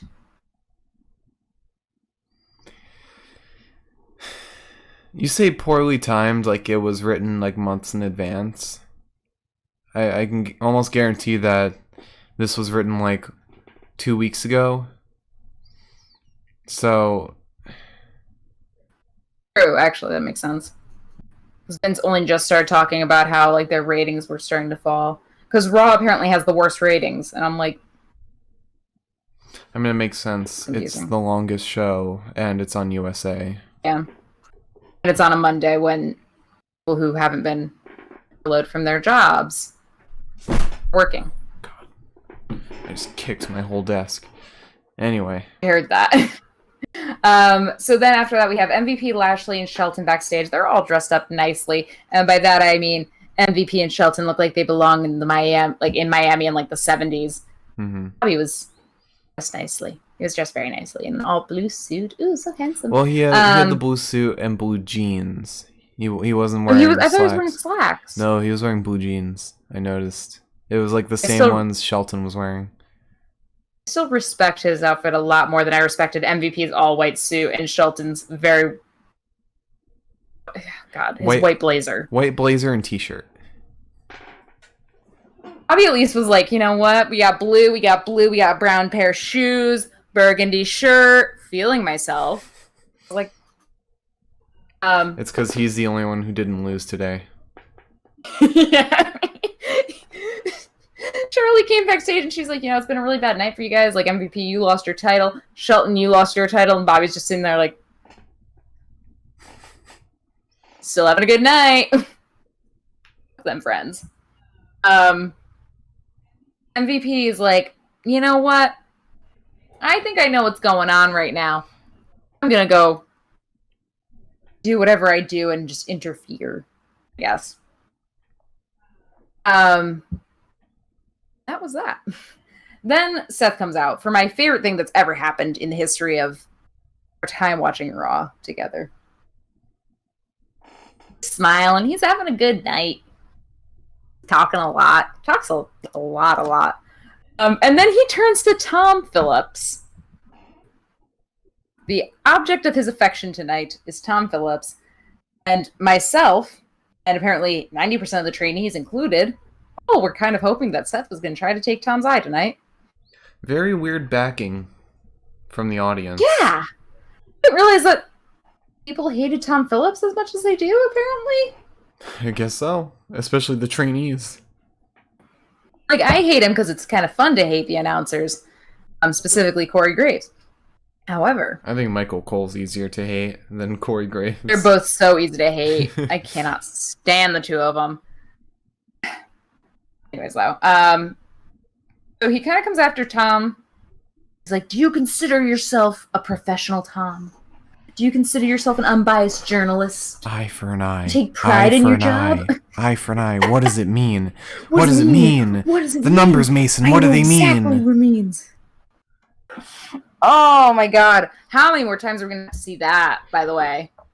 Eye for an eye. I can't. Eye for an eye. I can't with it. Because, like, we had to sit through that whole damn thing, and it's like 14, like, they layer all of it over to make it more theatrical, but it's like, when it was live, that was Seth Rollins repeating these same lines over and over and over.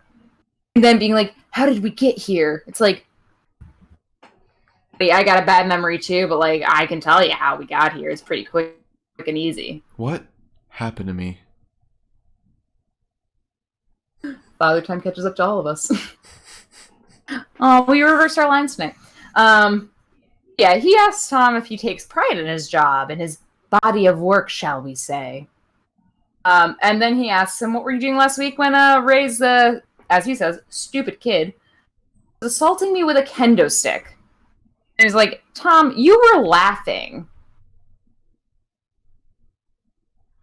Which this was around the time, because he was yelling, like, right in Tom's face. I kind of noticed that Seth needs to trim his beard a little bit. I kind of started worrying that this was going to be 15 minutes of Seth yelling at Tom. And then instructs Murphy to take Tom. Which, ahead of time, I kind of was like, this might not be the best choice because Byron is jacked and he's on one side of Tom Phillips. Samoa Joe is more than jacked and beefy. I don't think it's going to be very easy unless, like, you, like, Aleister Black yourself over the fucking announce table. Mm-hmm. It's not going to be super easy to grab Tom Phillips at this time. So Murphy's instructed to take Tom, and Samoa Joe, as I fully expected, stands in the way, and he's like, not smart. It's not a smart thing to do.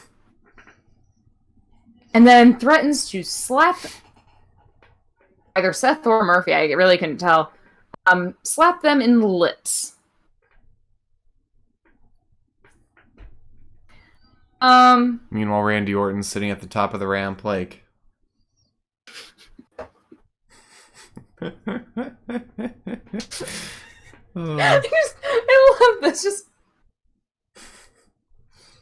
Randy's like, oh, you're right. I kind of do suck. I love Randy Orton. You know, I was annoyed because I got really excited. I thought Samoa Joe was about to come back as a wrestler. I was like, yes. Like, I'm getting Zelina back. I'm getting Liv and Ruby back together. We're having a good night. Shane McMahon is back. Happy days, boys. Happy days. Joe is out here. We're ready. It's a Rumble. And then Dom. I'm the little shit disturber. I'm Mysterio, who the WWE can't even decide how you spell his goddamn name. Can you not hear that? I've been playing the Randy Orton intro song this whole time. I couldn't hear that at all.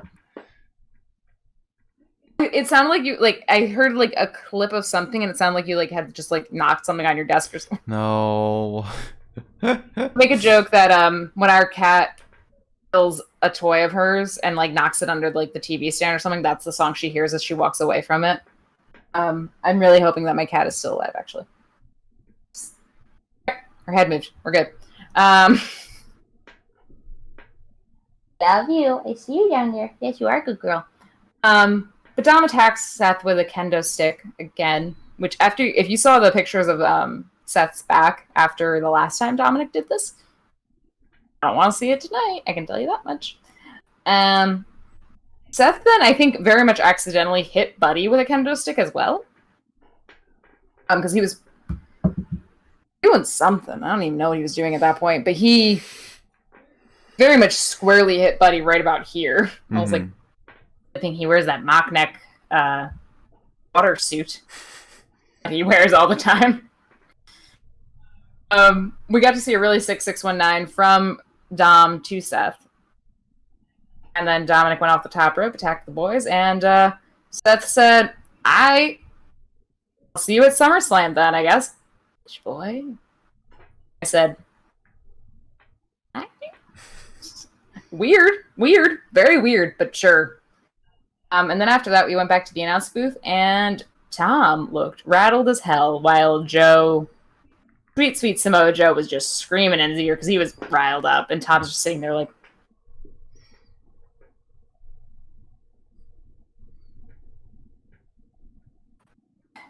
so then, just to round it all out, go back to the underground. Elf is in the underground. He is fighting somebody. Very weird. Kind of did like a little thrust move. The guy. He slammed his pelvis into the guy's back, and I was like, okay, sure. Is this what the underground is? I guess that's cool.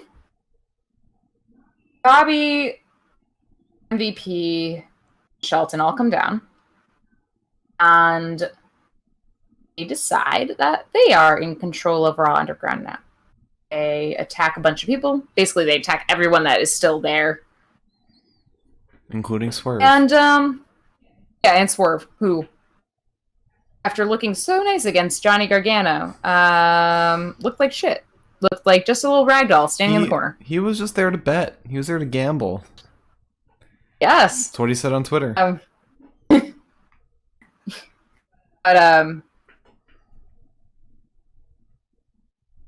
yeah, I guess that's where we ended tonight. It was just Hurt Business took over Raw Underground as if this is a thing that we're gonna have to deal with for the rest of our lives. And then we'll never see Shane again.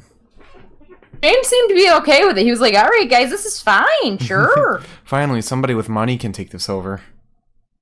In spite of the fact that I told you very specifically, like MVP said, I don't want to do Nation of Domination. I'm not interested in that at all. And they were really kind of setting up for that with, originally they were setting up for that with MVP Bobby and Shelton. I genuinely thought when they got up on that stage after they had whooped everyone's asses, I was like, I've been lied to this whole goddamn time. Yeah, they called themselves the new owners of the Raw Underground. Hurt Business owns it now, I guess. I guess we're going to have to deal with this. It's fine. I'm bothered. It's fine. Anywho. And that's the end of our program. Or the Raw's program. We're still going on. We still have to get through our best of the night. And because it's if you're still watching, you're stuck with us. Because it's so hot, I am not going to argue so much on my picks. Okay. We'll leave it as a stalemate if we disagree. Okay, that's fine, because I am also very hot, so... Normally, Mark and I will argue for extended periods of time about who was right and who was wrong, and then one of us will either concede or we won't concede, and then we'll continue to argue about it after we're off the podcast. Mm-hmm. And then it takes up the rest of our days until NXT. Yeah. It's the night. So, we'll start off with promo of the night, like we always do.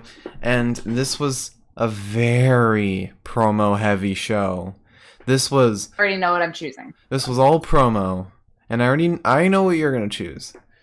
So, we started off with the Apollo interview, which was a very heartfelt interview. One of the best that we had today. Apollo talking about his family is very, very sweet. And then we had MVP in the ring talking about the lights, getting pissed off. I don't know if I consider that a promo, more like the aftermath of the fight since it was still in the ring. But I don't think it even comes close, so there's no point in even arguing whether or not it's a promo.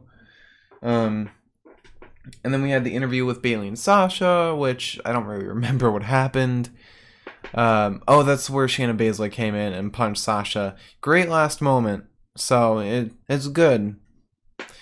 And then we had the promo with Kevin Owens and the Iconics. Really funny moment. Nice to see Kevin Owens and Iconics interacting. Yeah, it was a really, really nice moment. I feel like all of these promos today were kind of... They really showed off that WWE is like a whole intertwined universe rather than just like these separate stories that go on. Because you're seeing a lot of people who don't normally interact in today's promos, like the Iconics and Kevin Owens. So, and then later on, Kevin Owens and Randy Orton. But after that, you had the KO show with Ruby and Liv featuring the Iconics. That was really nice because we had Kevin Owens' really heartfelt speech about friendship and Ruby about to cry, Liv about to cry, and then the Iconics turning this into a match and doing so in the best way the Iconics can. And then after that, we had Charlie talking about the knocked over boxes. Then the pick I think you're gonna pick, Drew McIntyre in the ring talking to Randy, who's on the ramp. Mostly just Drew doing what he does best on the mic, and that's speaking from the heart.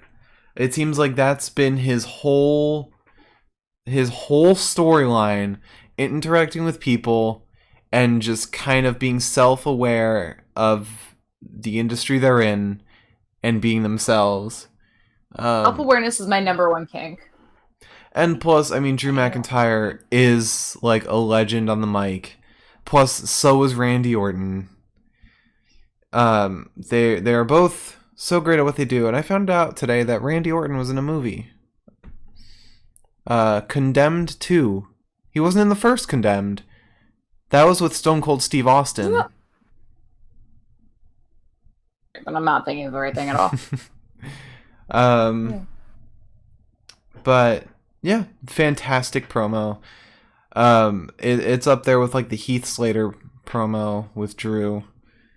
After that, you had Kevin Owens and Ric Flair, where Kevin Owens said that he wants to fight Randy Orton, and probably Kevin Owens' last match ever. After that, we had what is a very close contender to promo of the night, which is Nia Jax in the ring and being suspended indefinitely. A moment that is up there with some of the best of all time. I'll never forget it. And then after that... Art. After that, we had Asuka was interviewed in the ring, where she did challenge Sasha to a rematch. Shayna gave her 2 cents on it, saying that she'll challenge Asuka when she wins. And then Sasha and Bayley came out. And then you had Angel and Andrade, which I don't remember this promo at all. I think, this is talking about Demi. This is where Demi came in. Yeah. And he's flirting with her. Weirdest cameo I've seen on WWE so far. They're really just trying to promo The Bachelor, I think, but it felt like that fell on deaf ears, kind of. Yeah, I don't... USA doesn't do The Bachelor. And I don't think you want the WWE audience to be tuning into The Bachelor. It's definitely not where my interests lie, and I'm a lady, so I don't think... my personality as a whole, I don't think is, like, indicative of, like, the general audience.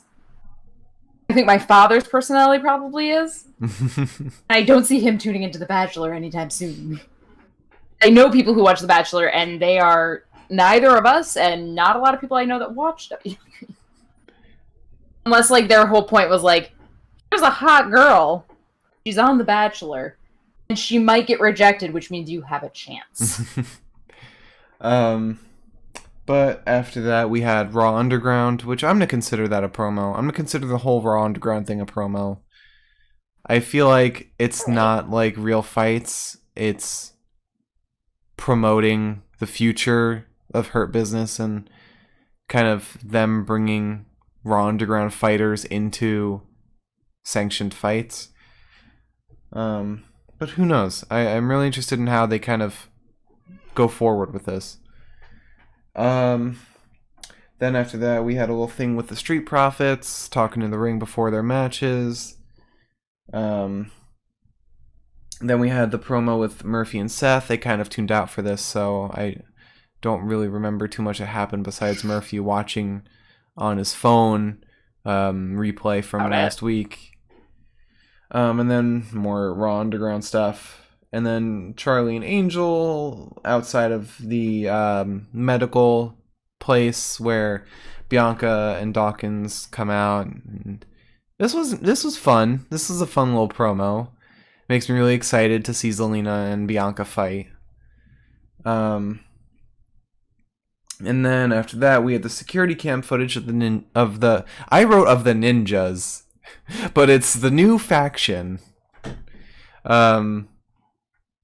Which that was, it's a nice little tease, but it's what are you thinking? Do you have a brain blast? Stay with me for a second here. Hard for me too. So I read an article about 5 seconds ago that said they were super unprepared for the taping today. They basically scrapped 90% of what happened in this episode today. Mm-hmm. And they taped it. And apparently it was chaos, as they said, leaving Vince McMahon in a volatile mood. But I guess like a lot of stuff was scrapped because they didn't revive Nation of Domination. Asuka was supposed to win against Sasha.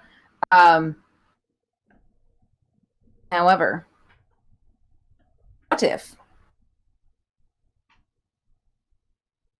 what if this faction, if you will, is led by Alistair? His whole thing is that he's pissed off at the WWE, at Raw as a whole. He's leading this band of merry rebels or whatever. Because he got his eye nearly taken out and no one's goddamn talking about it. No one checked on him. No one made sure he was okay. I wonder who else will be in it, though. I don't give a shit about that. That was just my brain. My brain had a moment.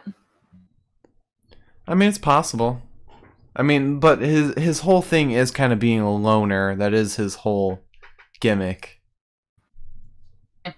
Unless they're literally completely changing his gimmick. Unless he realizes maybe there's some strength in numbers in the sense that, like, he's not, like, emotionally attached to them the way Seth's attached to Buddy. Mm-hmm. Yeah. They do some of his bidding. I don't know. It was just connections. But after that, we had a interview with Hurt Business where everyone was dressed. Bobby was dressed nice. Everyone else was dressed like they're straight from Miami Vice. And then you had Seth Rollins talking in the ring, and you had the whole interaction with Samoa Joe and Tom, and this was great. But I'm just confused. I'm confused by it. I don't know if I should consider it a fight because it was technically Samoa Joe versus Seth and Buddy featuring Dominic, but it never had a beginning or an end. No bell rang or anything. But I mean, regardless, it doesn't compare to my top picks, so I'm not going to consider it. But with that said, my top picks are the KO Show, Drew McIntyre and Randy Orton, and Nia Jax getting fired. It's hard to pick out of those three. Two were very emotional. The third was very emotional because it had me cheering. But I'm not going to pick Nia Jax. And it's hard for me to pick the KO Show. So I'm going to go with Angel Garza and Demi. You love faking me out, don't you? I do. It's so much fun. But no, I'm going with Drew McIntyre going face to face with Randy Orton, with Ric Flair out of nowhere.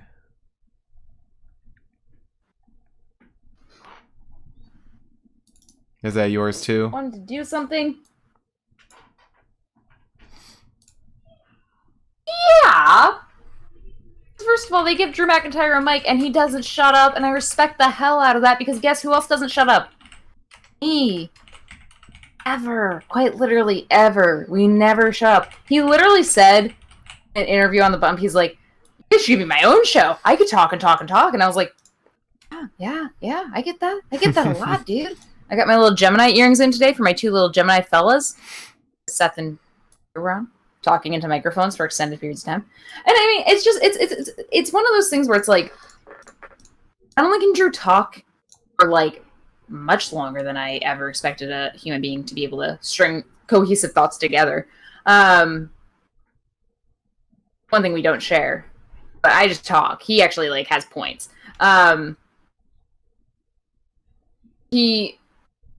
Just the way that he's very good at making like whatever he's saying sound very real. The fact that I think it also helps him that he's allowed to, in the same way that Randy's allowed to, use like his actual history in his speeches, and the way that it kind of felt like it genuinely felt like he and Randy had bad blood. They respect each other as wrestlers, as like in their profession, as people in that profession, they don't. But I like seeing that. It was ruined by Ric Flair, yes. However, you overlooked that because the camera almost literally never panned out to Ric Flair. Thank God. It was just a really nice speech given by Drew, and I think it validated a lot of the way that like fans sometimes feel. Even I was sitting there, I was like, "Yeah, you got a point," because like Andy did just destroy 3 legends. So you'd imagine that like right now, people who are very like, "Oh, okay, I guess we're just gonna go to the bathroom on the middle of the podcast." Yeah. Okay. Sure. Anyways, I think like if you're, especially for like the older based wrestlers, I think, or wrestling fans, that care a lot about that respect and stuff. The fact that Randy has punted Edge, Christian, and Big Show. I think Drew was pandering, and in the most convincing possible way. It makes me excited because like I don't necessarily want Drew to win, and I don't necessarily want Randy to win. I'm happy with whatever happens at this match, and this promo made me comfortable with it. Thank you for peeing in the middle of the podcast. Yep, just jump out that way. That's perfect. You can't hear it. You can't hear it on the mic, so you could have not said anything and nobody would have known. Yeah, but she did it next to me, and that's where the problem happens. Anywho, she literally came in here to pee and then left, as if she doesn't have a litter box anywhere else. Stinky kitty. So fight of the night? Just want everyone to know that I would take a bullet for my cat in the event that I had to. Yes, fight of the night. Fighter of the night. Fighter, sorry. Oh god, everything is so sweaty on my body that like my hands slip off of other parts of my body, and even my armrests. Like my elbows have slipped off several times. I brought my foot down to the ground and I was like, "Why is it wet?" And then I realized that my foot was sweaty, and I was like, So fight of the night. We started off well. So I want to preface this by saying this, because this was a heavy promo show, you didn't get a lot of amazing fights. You didn't get a lot of super impressive fighters today. It was a very like lackluster day in terms of fights, but that's okay because it was heavy in story, and some of those fights, albeit they were lackluster, they had a lot of story surrounding them. So we start off with Apollo Crews versus MVP. Yes, the lights did just flicker. My pick here is Apollo, because he looked fantastic today. He looked as if he would have at Extreme Rules, had he not been COVID infected. And that very last power bomb to kind of seal MVP's fate was beautiful. I'm a sucker for a good power bomb.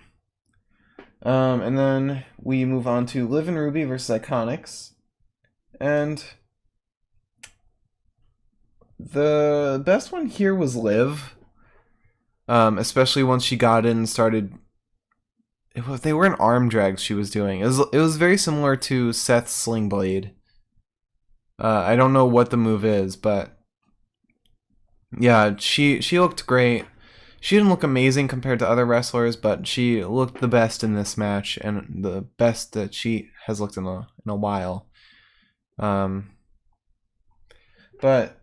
then we move on to the 24/7 7-Eleven I-95 South. They made me watch all episodes of Reno 911 title match between Shelton, R-Truth, and Akira Tozawa. And I think Akira Tozawa looked the best here. although Shelton had like the most powerful moves, especially that power bomb onto Akira Tozawa. Tozawa made that massive leap off the turnbuckle, and although you don't like to rate a fighter based on like how well they sell things, but Tozawa's performance in a ring and how he sells things, it's more than being able to take a hit. It's what you do after you take a hit, what goes into good selling. As said by, I think his name is Hurricane Helms or something. He's a luchador. Tozawa brings a lot of comedy to wrestling, and R-Truth does too, but I think Tozawa in this match did it perfectly. R-Truth was just there. Shelton was kind of the wall Tozawa needed to get past, and I think he looked awesome. But definitely not anywhere near the best today because the match was so short, and Tozawa barely did anything. So after that, we move on to Shayna Baszler versus Sasha Banks that ended in a DQ. I mean, who am I going to say did the best besides Shayna Baszler? She was fucking awesome, insane, and did that, what was it, like the backbreaker into an armbar? Yeah, that was wild. She is awesome. I've missed her fighting a lot, especially when she's fighting heels like she did today. So I'd give that match to her. And then we move on to the second to last match, Dawkins versus Angel Garza. And Dawkins looked absolutely phenomenal. Only reason he lost was because Montez passed out. Dawkins was just right off the bat to the very end, insane, performing ridiculously. Shut up, laptop.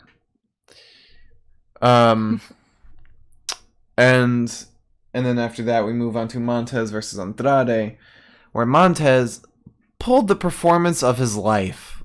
He perfectly balanced being high off of adrenaline and being insane in the ring while also suffering from poison.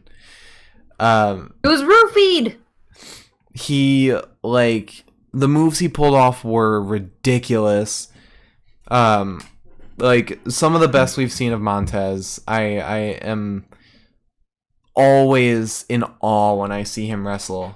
And then seeing the character performance he pulled off today, where he had that beautiful mix, I think it really topped off his character today. So, after running through all the fights, I'm not going to consider the Samoa Joe Seth thing at all. Especially since none of them would compare to any other wrestler here. For me, it comes down to either Shayna or Montez. Now, I just based off of a mix of character and fighting, rather than just fighting. If it was just fighting, I'd give it to Shayna. But because it's that mix of character performance and how well they performed in the ring, I gotta give it to Montez. He's my pick for fighter of the night. Well, it's a good thing you said you weren't going to argue tonight. Can I guess? Can I guess? Yeah, I mean, I almost started it, but you can guess. Is it Shayna Baszler? I was gonna fake you out. I was gonna say no. It was Dolph Ziggler in the Raw Underground. Which actually, to be totally fair, Dolph looked really good. Yeah, he looked really good against. I mean, he did thrust into that man. He looked really good against enhancement talent. Looked great against enhancement talent. Glad to see that in Dolph. I'm glad that Dolph's able to get his anger out a little bit. But I really liked Shayna tonight. I really thought that she did a great job. I thought that, especially for like one of her first fights back after being gone for a little bit, it was a really impressive fight. Honestly, I want to give it to Montez, but like he had some good moves, but for a lot of it, he was understandably he was slow. Um, I think that helped the good moves stand out, and when you consider a good Montez fight, get a Montez that's at 100% health, it's hard to call that a good fight for him. But the reason it was slow was because of his character, because of his story. So bringing that into his performance. That's why I said, understandably, he was slow. Because I'm judging the character and not the Montez, the real person, and his health as far as like an athlete. I just thought that Shayna just looked a little better tonight. And as much as it pains me to say that, it's really interesting. I liked her more. This is the difference between you and I judging this. You judge like the characters, while I judge the person behind the characters. I mean, it's because I'm watching the show. I don't like. I'm not gonna be like, oh well, it looked like he was looking a little weak out there today because maybe he didn't hit the gym as much as he needed to, or something like that. Because at the end of the day, I watch a movie, I'm gonna be like, oh, so and so acted really well in that, or so and so convinced me that he was a horrible person, because that's a character, and I'm watching the movie for the character. But yeah, you're not watching the movie because you're looking at the actor behind the character. Right. When this is like an entertainment-based thing and everything is fake and nothing is real and everything is made up and 100% everything requires the participation of the other person, more or less, it's hard to be like, oh, well, this is the fighter of the night, because I don't think I'd ever be able to choose a fighter of the night, because I'd be like, oh, well, so-and-so suplexed someone really well, but also at the same time, the other person in that match had to move their body in X, Y, and Z way to make the suplex even happen. And that makes it, like, it's much easier and much... It just makes more sense to me to judge it based on how the performer does as opposed to the person, I guess. Okay. I mean, it's just a difference in judgment. It's nothing... And I also said I wouldn't argue, so we're going to leave it as a stalemate between Shayna Baszler and Montez Ford.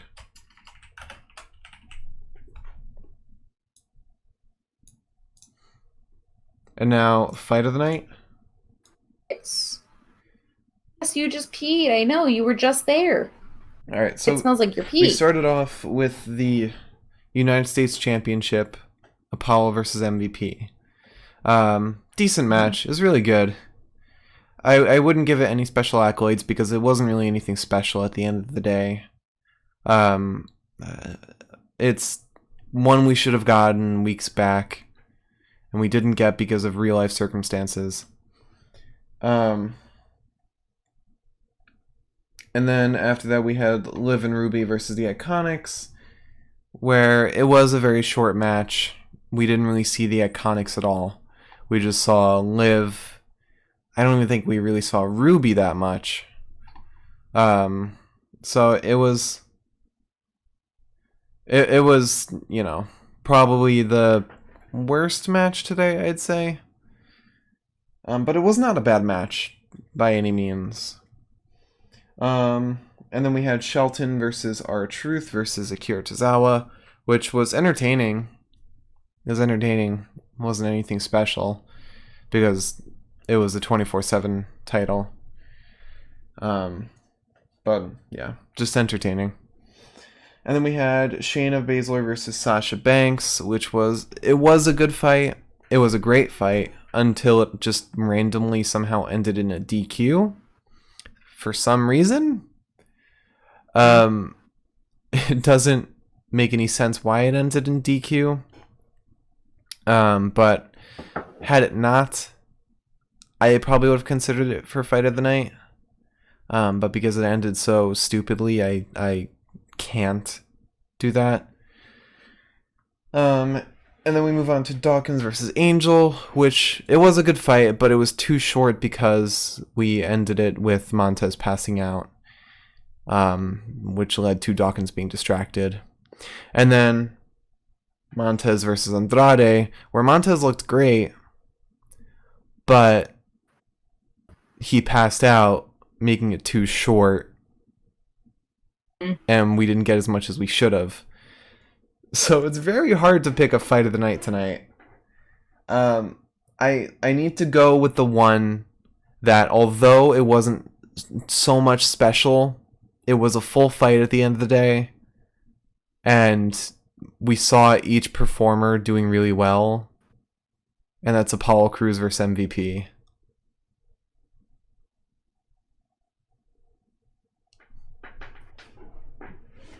And it is hard because, like, can I add one more thing to my argument? I guess it's not going to be much. You had the added element of the lights too, which added some extra story beats, especially for MVP. Turning it from just a regular fight to a story driver. Yeah. It's hard. I think naturally my heart would want to say...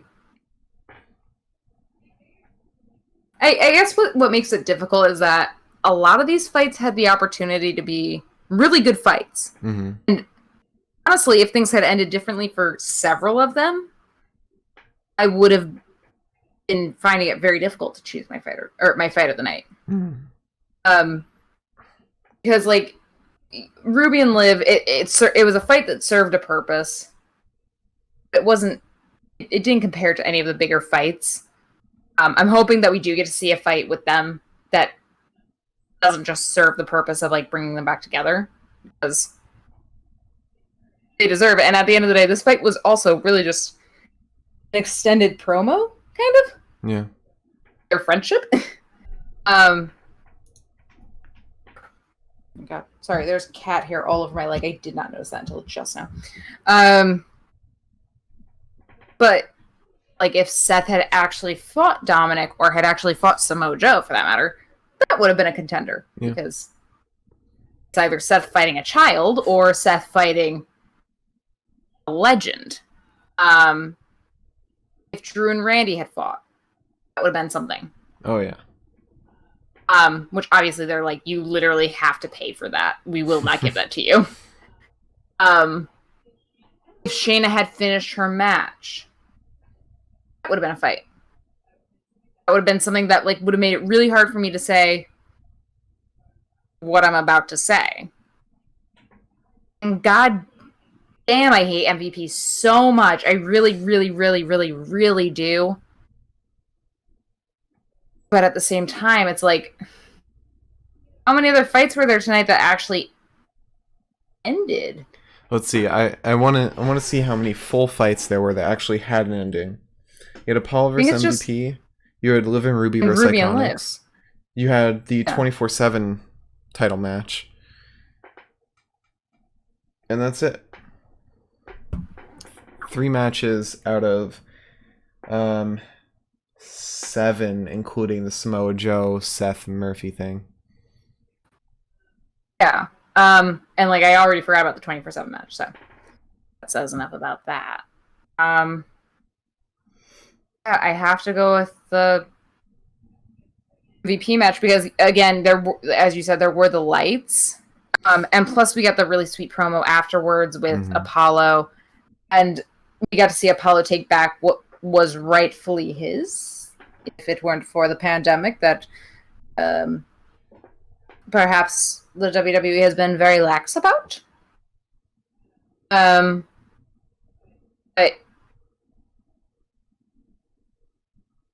it's just, it had all of that, plus it led into MVP being all pissy about what he lost, which led to MVP and the rest of the Hurt Business taking over Raw Underground. It was a title match. It had all the beats necessary to make a story. It had everything. Yeah. It's really hard to compare it to literally anything else at all that happened tonight. So that's your pick? Yes. Got it. To choose a fight with MVP and to choose Shayna Baszler as my fighter. Who are you? Hurts. It hurts so bad. Is this what like heat stroke does to me? Is this what it is? Next thing you know, next week you're gonna pick Bobby Lashley for your fighter of the night. Or who don't you like on SmackDown? God, I don't even know who you don't like on SmackDown. I think there's a lot of people that I hate on SmackDown. In the same way that I hate Bobby, or well, actually, I did Bobby or Shayna or MVP. I'm trying to think. I can't remember. Is there anyone I really hate? Shorty G, you hated. I hate it, but I love him. Matt Riddle. I mean, you've picked Matt Riddle AJ before. Styles. Yeah, that was out of necessity. You've also picked fights with AJ Styles before. That was out of necessity. No, they weren't. Those were good fight days. Next time, no. Friday, I'll choose Jeff Hardy. Oh. There you go, okay? Okay. And NXT, you'll probably pick, like, Everrise or something. That's not a funny joke. I think it is. Or maybe dang Canadians. Next week you might pick Drew McIntyre for all I know.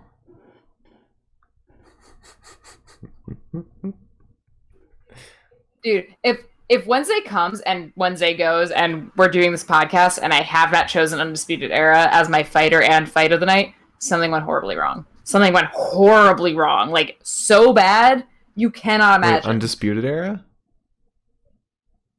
Because they're fighting Imperium and they're back together. Kyle's there. And all my boys are back together and they're friends again because Kyle said, hey, if I don't pick them. Okay, I thought you said if you picked them, then something went horribly wrong. No. If I don't pick them, because Kyle said, hey guys, you're fighting over stupid ass shit and I'm back now, so maybe we could do something. I don't know. Concept. Hero. American hero. So, to run it back, our promo of the night, Drew McIntyre face-to-face with Randy Orton. Fighter of the night, it's a tie between Shayna Baszler and Montez Ford. Fight of the night, Apollo Crews versus MVP. Folks, it's the end of the show. However, do not tune out just yet. I want you to know that next Raw probably going to be even weirder because apparently they taped everything for tonight's Raw and next week's Raw on the same day. And let me unlock my phone for you so I can read you this. It was a confusing article. It's from Cultaholic. I'm going to read it to you all the same. It says it was posted today. It mentions a Raw from 3 weeks ago, I think. It said it was posted today, but it's weird. Apparently, the day that tonight's Raw and next week's Raw were taped.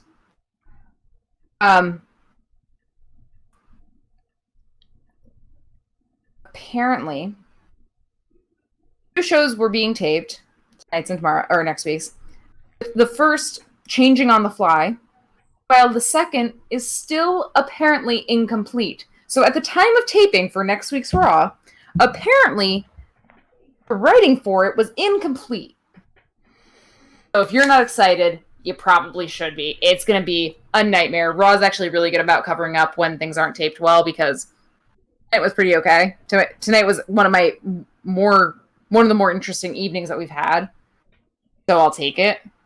At least it's not SmackDown, because SmackDown's usually the one that's like, we didn't finish our script and suddenly everything is on fire.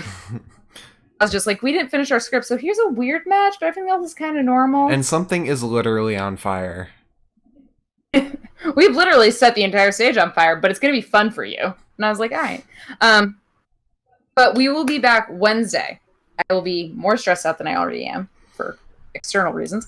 I will have there will a not permanent be, crown put in. Mark will have a permanent crown.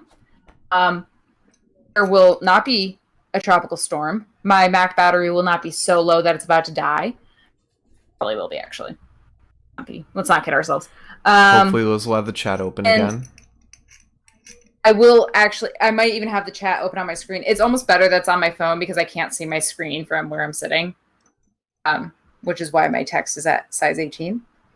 Everything is blurry. It hurts. My head is aching. But we will be back Wednesday. We almost may be more put together than tonight. Who's to say? We probably won't be.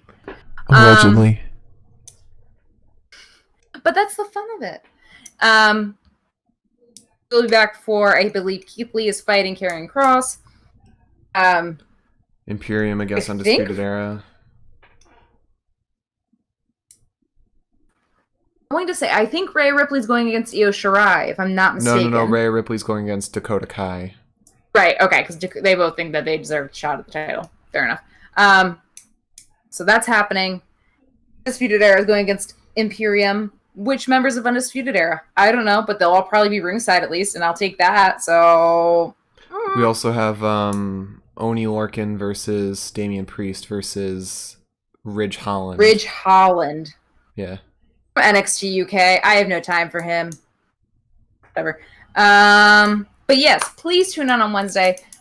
We really appreciate everyone who tunes in. We really appreciate everyone who watches this after the fact on YouTube.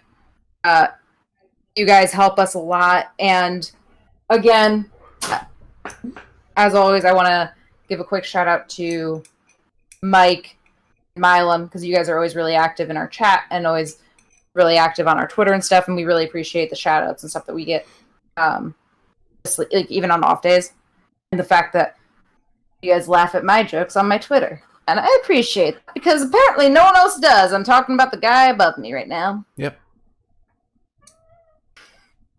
Thanks for watching, everybody. If you want to follow, or if you enjoyed the stream, please follow. You'll be in tune whenever we go live. And if you're wondering, we go live every Monday, Wednesday, and Friday after the WWE programs. We don't talk about 205 Live. Possibly Sundays if there's a pay-per-view.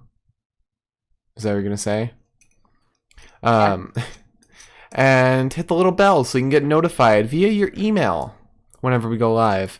And if you It'll be like me screaming in your ear when we go live. And if you miss part of the podcast, subscribe to us on YouTube. You can catch this podcast tomorrow, later in the day, if not Wednesday, because I have to go to the dentist very early tomorrow. And you can catch previous podcast episodes. They're all there. They're all archived, so you can check them out there. Search the Pinfall Podcast on YouTube. And if you want to follow us on Twitter, at the PinfallCast, you can also see whenever we go live there. And you can also see our picks for Fighter and Fight of the Night in case you miss an episode and you want to check it out. Also, we retweet various wrestling news and funny stuff for your enjoyment. Liz likes to go on tirades on Twitter too, so you can check all that out there. And follow our personal Twitters as well. I am at the Mark Cameron. I tweet some political stuff and movie stuff and about my live stream, which I'll get to soon. Liz is at Eliza Elaine 23. She tweets about everything. 4%. I'm at 4%. And I'm at 4%. Follow my personal Twitch where we combine the the foundations of wrestling with Pokemon to create a really cool federation. Liz is writing for it, and it's really awesome. Triple E. We're doing some really cool stuff. We have a tournament coming up soon, so please, twitch.tv/Mark Cameron. Check that out. All right. Thanks for watching, everybody. We will see you on Wednesday.